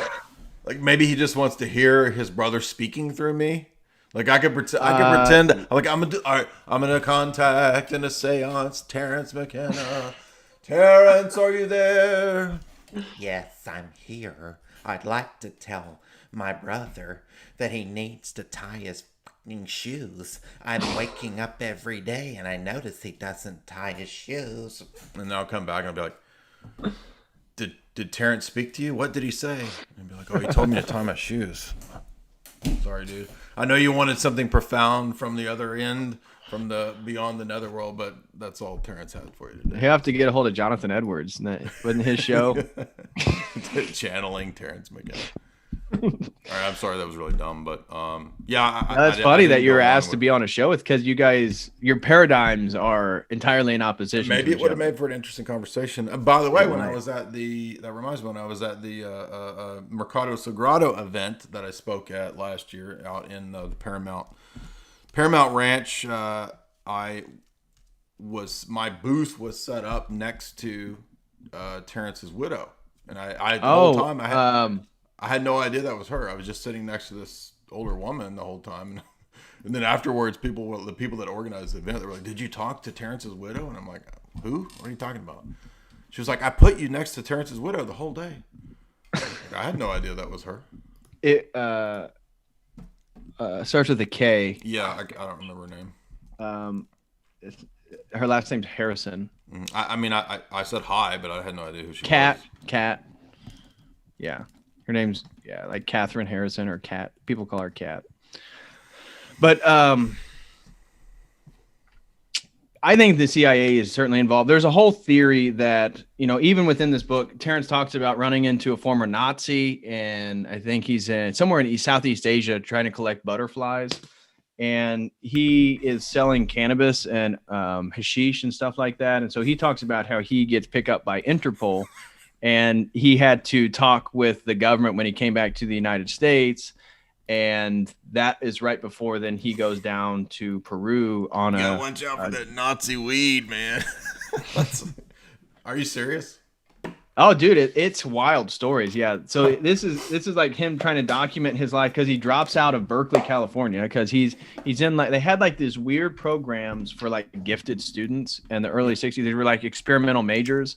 And so he was one of those students that like gets introduced to all the, gets all the best classes from all the best professors at Berkeley. And it's like this generalistic undergraduate degree. And eventually in like his junior year, he drops out because he's in Berkeley if he stayed there, it'd be between 64 and 68, 69. So he gets there in like 64, 65. And right at height, the counterculture is really getting going. He's in the Bay Area there. And then he drops out and he actually goes to Tibet because after he had done DMT multiple times, he believed the DMT flash was most represented in the aesthetics of Tibetan Buddhism. And so he goes to Tibet and he tries to see if they have a secret psychedelic tradition. He goes there, he finds out, no, actually psychedelics aren't very popular within Buddhism per se, but the Bon tradition within Tibet that Tibetan Buddhism synthesized with actually did ingest intoxicants. And so he gets very much interested in that. And then he just travels Southeast Asia for a couple of years as a butterfly collector. Yeah. And it's why he's collecting butterflies and traveling and selling weed to make more money that he gets picked up by. That sounds like a cover. That sounds like an intelligence cover. Yeah. That could be. I'm just saying what he writes down in his book and claims is his story. So it gets pretty interesting. Eventually he meets a former Nazi individual that wants him to kind of work for him and finds out about what he's doing or this or that. But people think that Terence McKenna was working for the CIA. His brother claims that is absolutely ridiculous and that would never been the case. But that's a contentious topic. And you know who Jan Irving is? He's the one that's really popularized this idea that Terence McKenna worked for the CIA. But you have to be careful with that guy's work. I was looking for that quote. I thought it was in this weirdo Millennium obscure book that has essays from all these futurists in it, and I was looking for the section where he says Lucifer. Oh no, it's at the beginning of the John C. Lilly book. I just wanted to point out that he says Crowley, excuse me. He says, if you want to understand the future and where we're going, he says there's he's trying to pick out the Isaac Newtons of our day. And he says Crowley is the one of the Newtons of our day. Who does he say? Ridiculous. He says, here's the figures of the exploration, the new frontier, which he means not exterior, but the new frontier of the psyche, right? He says Crowley, Gurdjieff, Tom Robbins, Huxley, Christopher Hewitt, I don't know who that is, Alan Watts, and Ram Dass. He says Crowley is the guy to look to, and he mentions Cary Grant, by the way, doing LSD, which I put in my book. A lot of people don't know that Cary Grant was tripping balls before any of the hippies were. I believe it. I mean, the Beat generation, they were already, Allen Ginsberg and Burroughs had already gone down Right. to Peru. He already did the ayahuasca before people knew that ayahuasca existed. William Burroughs already did it, and then so we see the homosexuality, we see all this different stuff already present, in the Beat generation that was already interested in psychedelics. A couple of interesting points that I covered, by the way, in my talk on the Lilly book and the Millennium book. So, and by the way, the Millennium book has Salk, Leary, Barbara Marx Hubbard, Marilyn Ferguson, many names that you would probably recognize from kind of being the so-called counterculture, Right. left cutting edge people. Just to give you a cursory analysis of what Leary says in this essay this was written in 1981. This book is 81. Leary says the future is artificial intelligence. The future is transhumanism, computer brain interfaces. And he says the scientist is the hero of the future. So he's basically telling you that they're going to make, quote, scientists the new archetype of the hero. Yep. Right. And this includes the retard pop scientists like, Neil deGrasse Tyson and Bill Nye and these goobers. Yeah. But he says that they will preach a message of social justice. He says that they will be a kind of new monastic class. They will be treated like a religious priest class. And he says that we will have a liberation from all of the previous ideas of what man and society is. He says it is the age of transition, which is a buzzword that you want to be familiar with. He says in the future, what we'll be concerned with is IQ levels, and IQ will give us the scientific priest class. He says, and then through genetic modification, through cloning, and the New Age movement. I'm not kidding. This is what he says in this chapter. He says through genetic modification of food and humans, through cloning and the New Age religion, we'll have a transhumanist society that will transcend all that has been known before. And he says, how do we know that that's where we're going? He says, because everything's in evolutionary flux, dude, and we all know that. That's what he says. We all know that everything's in evolutionary flux, so it has to be going to this. What else is it? And that's what I wanted to highlight is within the sort of psychedelic stuff, I would say psychedelic spirituality moves in its sort of institutional form more towards the Leary side than the Alan Watts side, meaning that it is about science, that it is about, so the worldview, the reason why the scientists fit so nicely into it is that they're already believing man is God and man is the one of ultimate authority and everything is a social construction. And so then these psychedelics are so radical and so profound that now we realize this, we see the advancement of technology. And so the scientist represents who the real priest is. That is the priest in their worldview. That is the magician, right? They are the wizard.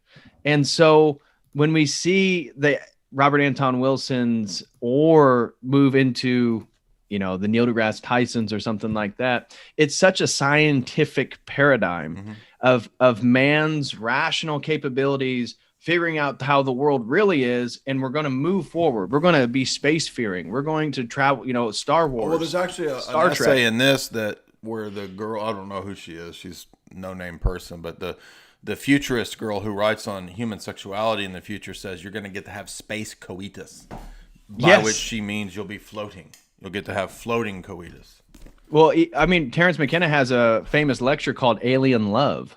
And it's talking about sort of the erotic nature of high dose psychedelics and then his understanding of like potential higher forms of beings and sex with aliens. And so he transcends all these different things. But that's what's so interesting about the confluence of the psychedelic spirituality is that it's at the same time, they're all going to talk about an archaic revival.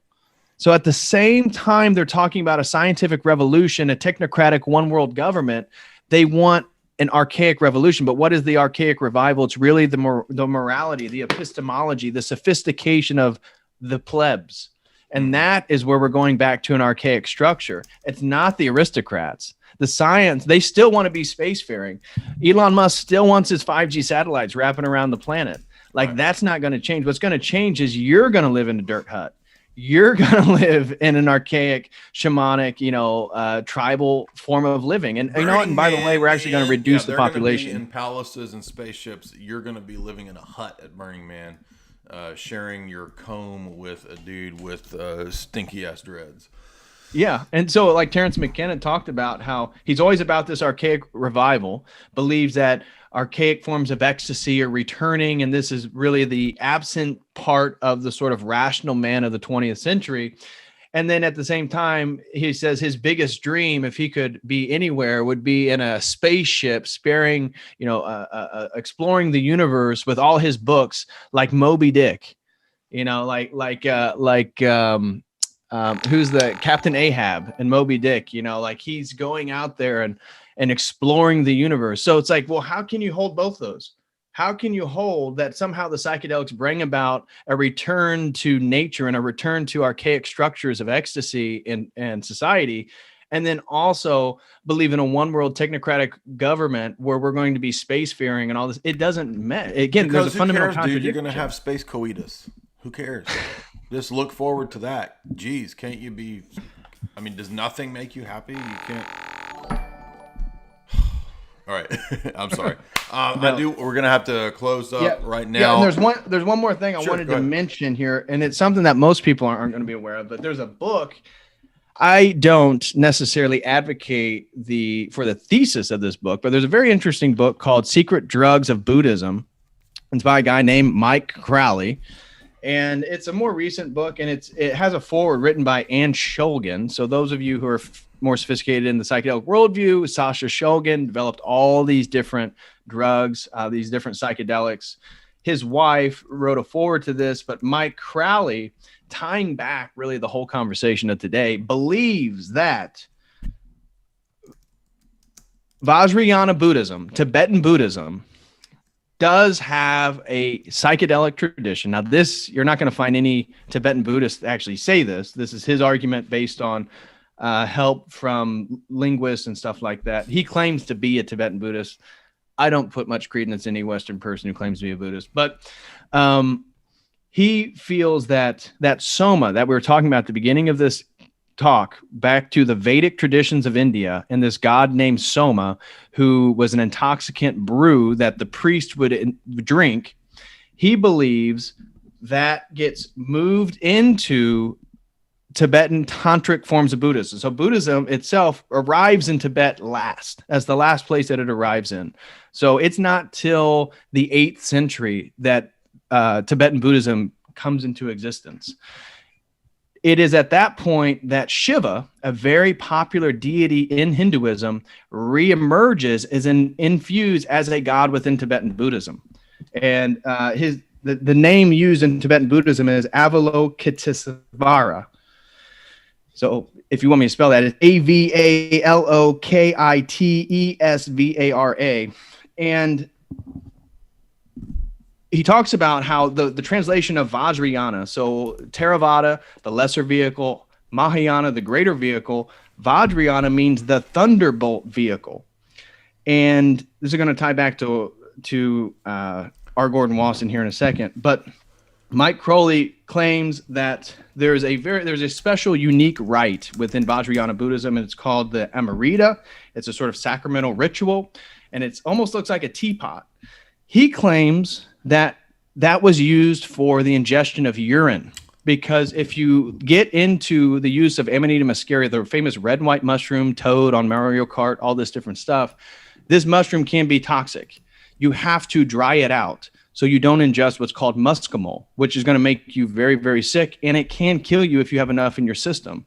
So it's very common, even within Siberian shamanism, where this mushroom is very prominent, that reindeers will eat the Amanita muscaria mushrooms, and the local Inuit will drink the urine of the deer or the reindeer because it's already passed through and it doesn't have all the toxins. It still is just as intoxicating 2 or 3 times through.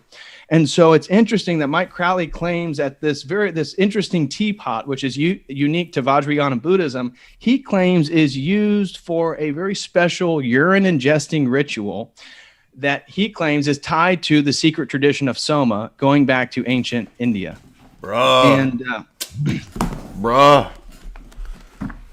Now I know why David Bowie is transformed into the teapot in season 3 of Twin Peaks. Thank you. You just made that connection. I could why is he a teapot? A teapot? What? I bet you money that is what. I mean, does it literally look like a teapot? Yeah. It looks like a very elaborate sort of teapot that you would pour out.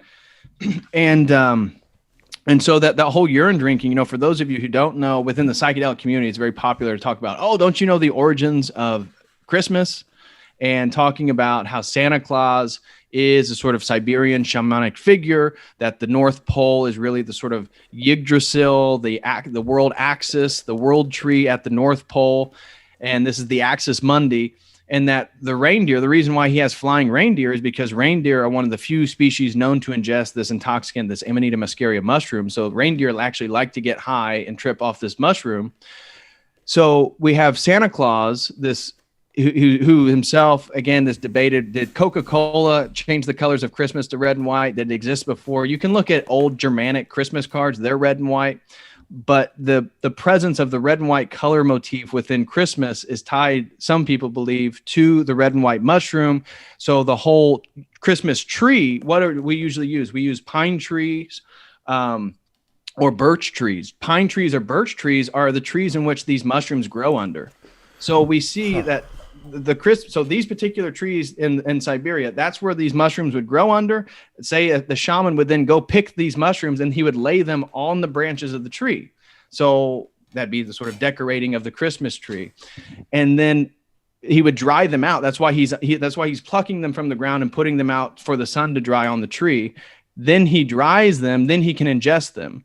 So we see in the myth of Santa Claus, the sort of pagan Santa Claus, we see somebody who flies around with his reindeer and creates toys built by elves. Well, what do people talk about when they go into high dose DMT mushroom states? They talk about seeing elves. They talk about seeing like Terrence McKenna, self-transforming machine elves, goblins, gnomes, all this different stuff. Miniaturized humanoid figures. We see the same thing within Santa Claus, that those people work for him and that somehow they can make toys for him to give to other people. So it's very interesting, some of the motifs related potentially to this particular mushroom that's used in Siberian shamanism. Yeah. But it's also who this guy, he's arguing, is part of Vajrayana, Tibetan, tantric forms of Buddhism. I've always wondered what that connection is between Father Mushroom and Christmas and this mythology. Not Orthodox Christmas, but the whatever the maybe the Nordic. I mean, there is a Nordic mythology of. Have you heard of this? Of like Father Mushroom and this kind of stuff. Yep. And he does have that similarity to like a Santa Claus kind of figure. But have you watched Twin Peaks at all? I have not. I honestly do not watch much of anything. Yeah, I watch YouTube. I don't blame you. I watch your stuff, but I'm not a movie person. Okay. I know that's more of a television series. Right. I have friends there that is watch a it. movie, and yeah, there's three seasons of a show and one movie. But I just was asking because the Lynch populates the series with so many Tibetan Buddhist and Far Eastern concepts, symbols, mythology.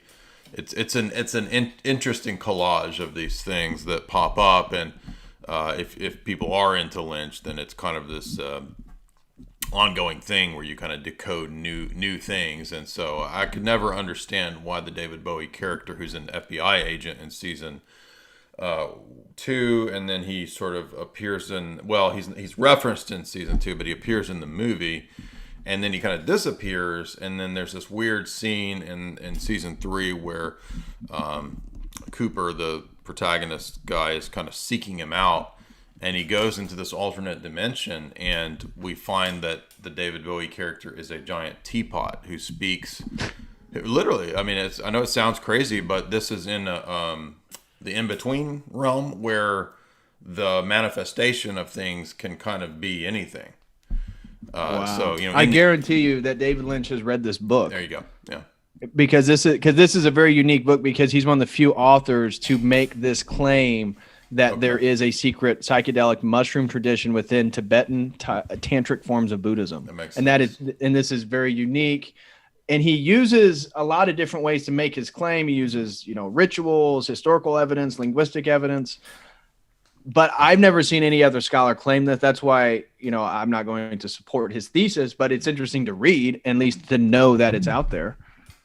But it sounds like, based on, because David Lynch is all about consciousness, transcendental meditation, Buddhism, all that stuff. There's no way that him being in all that stuff, probably, oh, wow, there's a new book that's actually supported by higher names in the psychedelic community of this guy who's done research on a psychedelic mushroom in Tibetan Buddhism. I think you're right. All right, let's get to the super chats, and forgive my gesticulations and my spurging. I'm sorry, David, if that is annoying. No, dude, no, I didn't even notice. It's just part. You're just used to my particular instantiation of the TARD. So I have my own little TARD that I instantiate.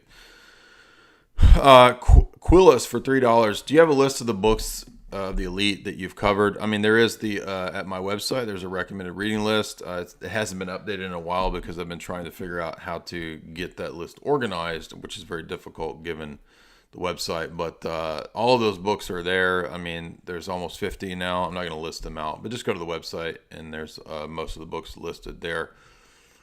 Thank you for that $3, Quillis. What you talking about, Willis? What you talking about, Quillis? Pano Costoros, $3. Jay, you killed it alongside Nick, Hallex, and the other day, COTEL, he's saying to you, COTEL, we got to hang out. Pano says we got to hang out. Oh, he's a he's a good guy. He lives in Indiana. That's why he's saying that. He lives up at Purdue in Lafayette, near Purdue. Where to go? Logos Unveiled. Thank you for that, Pano. Logos Unveiled for $4 says, why are psychedelics looked down upon when many people have had experiences that led them down the path to find orthodoxy? Well, exactly. That's what we actually covered that question earlier. I knew a question like that was going to come up. He says, 2 years ago, I had an experience that led me ultimately to Christ, and I've come across countless others who've had similar experiences. I think that the point here is that the ends don't justify the means. That's what I would say. Right. Do you have any? I totally agree. And I don't know, again, like talking about providence, I think is tricky because sometimes we sort of justify wrongdoings as sort of providential, yearnings of God himself. I don't know. I just know that I got deep into the psychedelic stuff and I got also out of it and into orthodoxy. And I do feel to a degree it's providential because it gave me the vocabulary and a background to then talk to all those men that are in that same position right now, because I've already done all those drugs. So one of the things, because of that ego inflation of the psychedelics, it's like if you're into DMT, ayahuasca, LSD, you're not going to give a shit about what somebody else says who hasn't done those things. It's like listening to a virgin talk to you about sex. It's like, why would you care? Yeah, but what about a space virgin and space coitus? Would you listen to them then or not? Yeah, no, that's a great point. I mean, you could make a similar argument by like saying, dude, I mean, like, why not have 50 wives? Because like, if one of them's Orthodox, she could lead you to orthodoxy. Like my 50th wife led me to orthodoxy, so we should have 50 wives. Right. Big baller for $3. Thank you for the Global Elite book series. It is much appreciated. Thank you. And be sure to, if you don't know, if you're watching this, I do an analysis of the 50. So far, we're about 50. We're not stopping. We're going to keep going as long as we can. Writings of the elite of the last century. And I do your homework for you. So you pay me and I'll do your homework. All right. Hence the nerd thing. But thank you, Big Balla. McCurry, M. Curry says for $5. Thank you, David and Jay. I appreciate your work. Could you, either of you, speak to the biblical use of these substances to treat illnesses such as depression or PTSD? God bless. That's kind of what we hit on earlier, too. I wasn't trying to get ahead of your question. I didn't see your question, but I knew it was going to come up. And we kind of didn't have a definite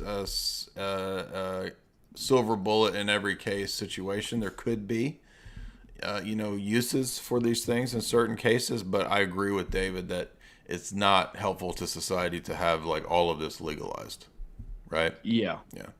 Yeah, there's too many people. We already have an epidemic of mental crisis and mental health.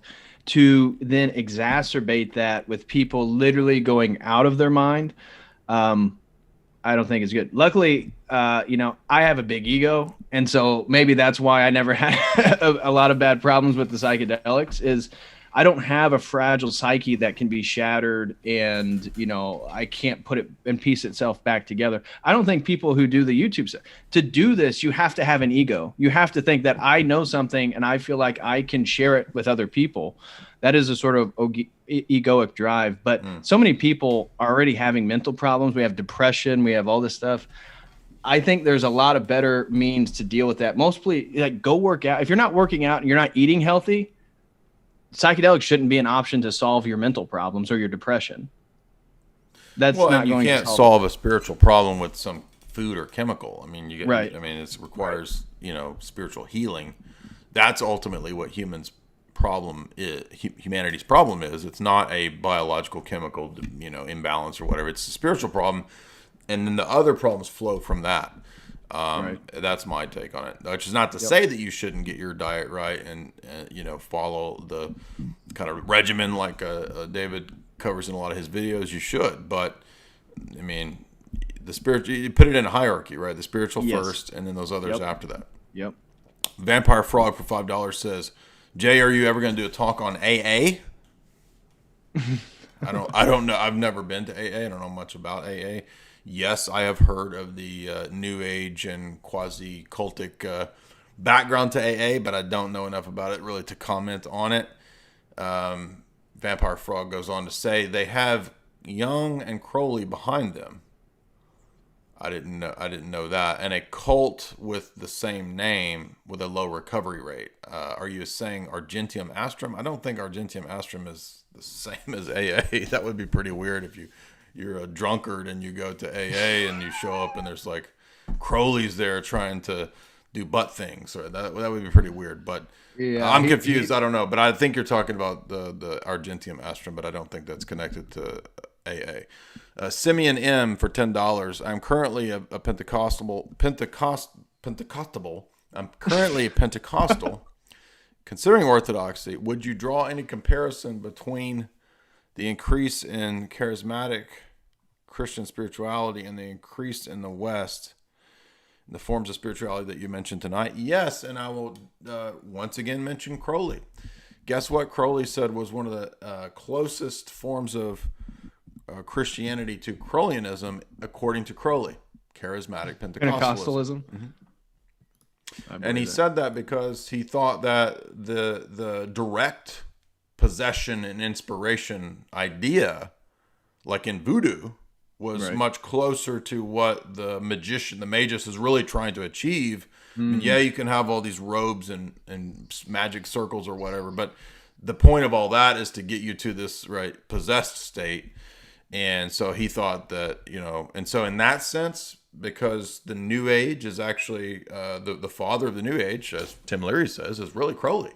Right. I think that is true. Yeah. And so even from a psychedelic paradigm, drug use, sexual promiscuity, monism, man is God, all that stuff's thelemic. Exactly. Right. So thank you for that, Simeon M. $10. And if you're coming from a Pentecostal background, I would definitely say look into Orthodoxy, and particularly the doctrine of the Trinity, because the Pentecostal charismatic sect. Can I say one thing? When Sure. you're mentioning that thelema was, or Crowley said Pentecostalism was closest to his thelema, I would say also a very strong resonance with Pentecostalism is Gestalt therapy. That is very popular at Esalen. Have you ever heard of that? Gestalt? I know what Gestalt therapy is, but Yeah. How does that connect to charismaticism? Because it's about getting people into these ecstatic altered states to heal them, do all this stuff. So you get women. So like if you look at Esalen, like I have Jeffrey Kripal's big book on Esalen, but he has a whole section on like Gestalt, and you see some of the photos. I mean, these women look like they're possessed. Like they're almost look like Neo from the Matrix, where he's avoiding like the bullets. Like he's bent backwards, and a man has like his hands over their body. Like they're in positions that you couldn't imagine. I didn't know that. So I've read some in philosophy classes that dealt with Gestalt images, which were like the pictures that look like two different things, and so they would try to do psychological analysis from how people would interpret the Gestalt images. But I didn't know that it dealt with like a like, are you thinking of like the Brownsville revival type thing where people are like rolling around barking like dogs and stuff like that? Yeah, yeah. So actually, just getting into these really wacky, like altered states. That Gestalt therapy, which is big at Esalen, they were doing that back in the 60s of trying to get people into these altered states without using drugs. How can they do it without the drugs? And so they would use these methods of sort of mixture of hypnosis and like energetic possession. So is this like Werner Erhard and Est type stuff? Yeah. Do you know about that? Mm-hmm. Didn't he have something about like grunt and No, I'm serious. Where you were supposed to grunt yourself into this altered state. I'm serious. Right. I mean, yeah. Okay. Yeah. The Gestalt therapy is a little bit different, but it has a lot of similarities. Okay. Thank you. Will for $10, and yes, he had that many L's. He says, "Great chat, guys. I was young shroomer, but now I'm young boomer." No, I'm joking. He says, "I was young shroomer, but now I'm young Orthodox. Glory to God."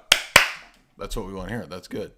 Thank you for that, Will, and really, really glad to hear that you are in the Orthodox Church. Womp. Fritz Perls. Sorry, Fritz Perls. Okay, he was, and then who created the orgone machine? The German dude, Wilhelm Reich. Yes, Wilhelm Reich also was an inspiration for Gestalt therapy. Yeah, well, he was a quack. Yeah. Oh, yeah. Womp, $5. This is a bit off topic, but I want your take on this, both of you. I've read Heidegger, and while there are lots of sophistry there, he seems to be grasping at an essence energy distinction and being distinction. Any thoughts? So Heidegger does have familiarity with some of these older ideas of problems in Greek philosophy. So because he does know about Plato and he knows about the Hellenic disputes and the questions of logos and being, he was probably touching on similar questions. I don't think he knew much about Orthodox theology and the Orthodox conception of the essence energy distinction, although that does have similarities to Aristotle. If you've read Bradshaw's Aristotle East and West, but that would be, my guess would be just the happenstance familiarity that Heidegger has with Greek philosophy, and not anything to do necessarily with the Orthodox Church Fathers. But I could be wrong. I know he read St. Paul, and he did try to have interpretations of Paul. I don't think they were Orthodox, but that would be my guess. But I've only read a few things from Heidegger. I'm not a super Heideggerian scholar, so there's not a whole lot I could add to that. I would mention that I have Being in Time, and I'm using it for one of my papers that I'm writing for my school stuff in regards to trying to frame the academic, the sort of intellectual movements that were happening in the 1960s. And so when we look at like postmodernism and the movements of Jacques Derrida, greatly influenced by the phenomenology of Heidegger. And so Heidegger's being, even though he may use terms that are reminiscent for us, like logos and theology, he was trying to do things without a metaphysics, because he is, again, operating on an atheistic framework. Right. So he's trying to borrow these things like logos, like order, like being as being, but without metaphysics. Exactly. And so without revelation, ultimately, which is, that's the key thing here, is that you can't, like Father Deacon's always saying, you can't build a metaphysical system. Orthodox Christianity is not a metaphysical project where we're trying to construct a reality. We're actually studying revealed theology, which gives us insight into the metaphysics. By the way, I would add, everybody, we had a little bit of scheduling conflict. That was all my fault. And after this, when we're done here in a minute, I want to remind everybody to go over to Father Deacon's channel. He is doing his catechesis tonight. Him and his deacon at his church are doing catechesis, and so I didn't want to take away from the audience there. But if you're new to Orthodoxy, or if you're looking at Orthodoxy, be sure and go over there and check out and subscribe to Father Deacon. The link is in the chat, and tune into their catechesis as we wrap this up. Father Deacon John says for 383, during his book tour for Shrinks, The Untold Story of Psychiatry, Jeffrey Lieberman says he tried LSD when he was at university. This led him to believe the psychotropic drugs could treat so-called mental illness. Yeah, we kind of dealt with that question earlier about, that this has been pushed as a form of treatment, and then we kind of hesitated to say whether there could be some use for that. But I think David and I agree that it really doesn't make sense to have this stuff legalized on a mass scale. I mean, the other thing too is people, but like the libertarians always say, but dude, like you used to be able to, like you could go down to the freaking drugstore, dude, and you could buy Coke, man. Like how sweet would it be if you could just walk down to the drugstore and buy Coke? Well, that was in a much less degenerate society. Yes. When everybody's totally degenerate, dude, drive to Boulder. And see all the homeless people just laid out everywhere. Yep. That's what you're going to get is a degenerate, just the masses of Skid Row when you make every drug legal. And some with fractured psyches that will never repair because they should have never taken the stuff in the first place. Exactly. I mean, hey, I'm a Spurg boy. I can make these jokes, and maybe I'm messed up from when I did my trip experience. So there you go. I'm having fun here. Andreas, $4. I'm dealing with severe anxiety, and my flatmates have convinced me to take the shroom. What am I supposed to do? Number one, if you are dealing with anxiety, why are you going to take a drug that's going to make you possibly freak out, dude? That's not the solution here. I'm already skeptical of my flatmates' worldview, but they think it will make me into a happy hippie, more of a hippie. Dude, why would that be? Don't do that. That's my advice. Yeah, my advice, obviously I'm not advocating anybody to take these substances, but definitely don't take them if you're in a bad psychological place. That is asking for a bad trip, and you're always going to remember that stuff. So just be careful with it. Like, this isn't a joke. Yeah, and I will say, do not. This is not a stream to advocate drug use, so that is against, of course, YouTube policies. I do not advocate for the illegal use of drugs at all, and I would say these are very dangerous things, and stay away. And I think you open yourself up to demonic forces potentially and delusion. That's the main thing here is that a lot of these things promote pre-list, and you don't get the enlightenment that you think you're getting. You just get deluded, and ultimately it's demonic. So now I'm not saying that all substances are inherently wrong. I drink coffee, right? I don't drink alcohol anymore. Gave up alcohol a long time ago, but I don't smoke cigarettes anymore. Gave up all that. So it's just not really worth it. Substances don't do much. I mean, when you're 20, you think it's going to be this amazing thing, and then by the time you're 30, you're not going out and partying anymore. It's not as fun, and it's like, this is not healthy. So no. I feel like the older you get, the more you appreciate mornings. It's like you want to feel good and be able to hop up and like do stuff. Yeah, and you the more you appreciate sobriety and level-headedness. That's how I feel. But all right, be sure and follow our friend David Patrick over his channel, and be sure and hop on over to. Yes, Alex did want me to drink a bottle of whiskey. I told him I would definitely hang out, and we hung out, but I didn't drink a bottle of whiskey. I can't handle a bottle of whiskey, so that would basically destroy me. My guts don't process alcohol anymore. I had enough alcohol in my 20s, so not condemning anybody that drinks. I don't think drinking is inherently wrong, obviously, but.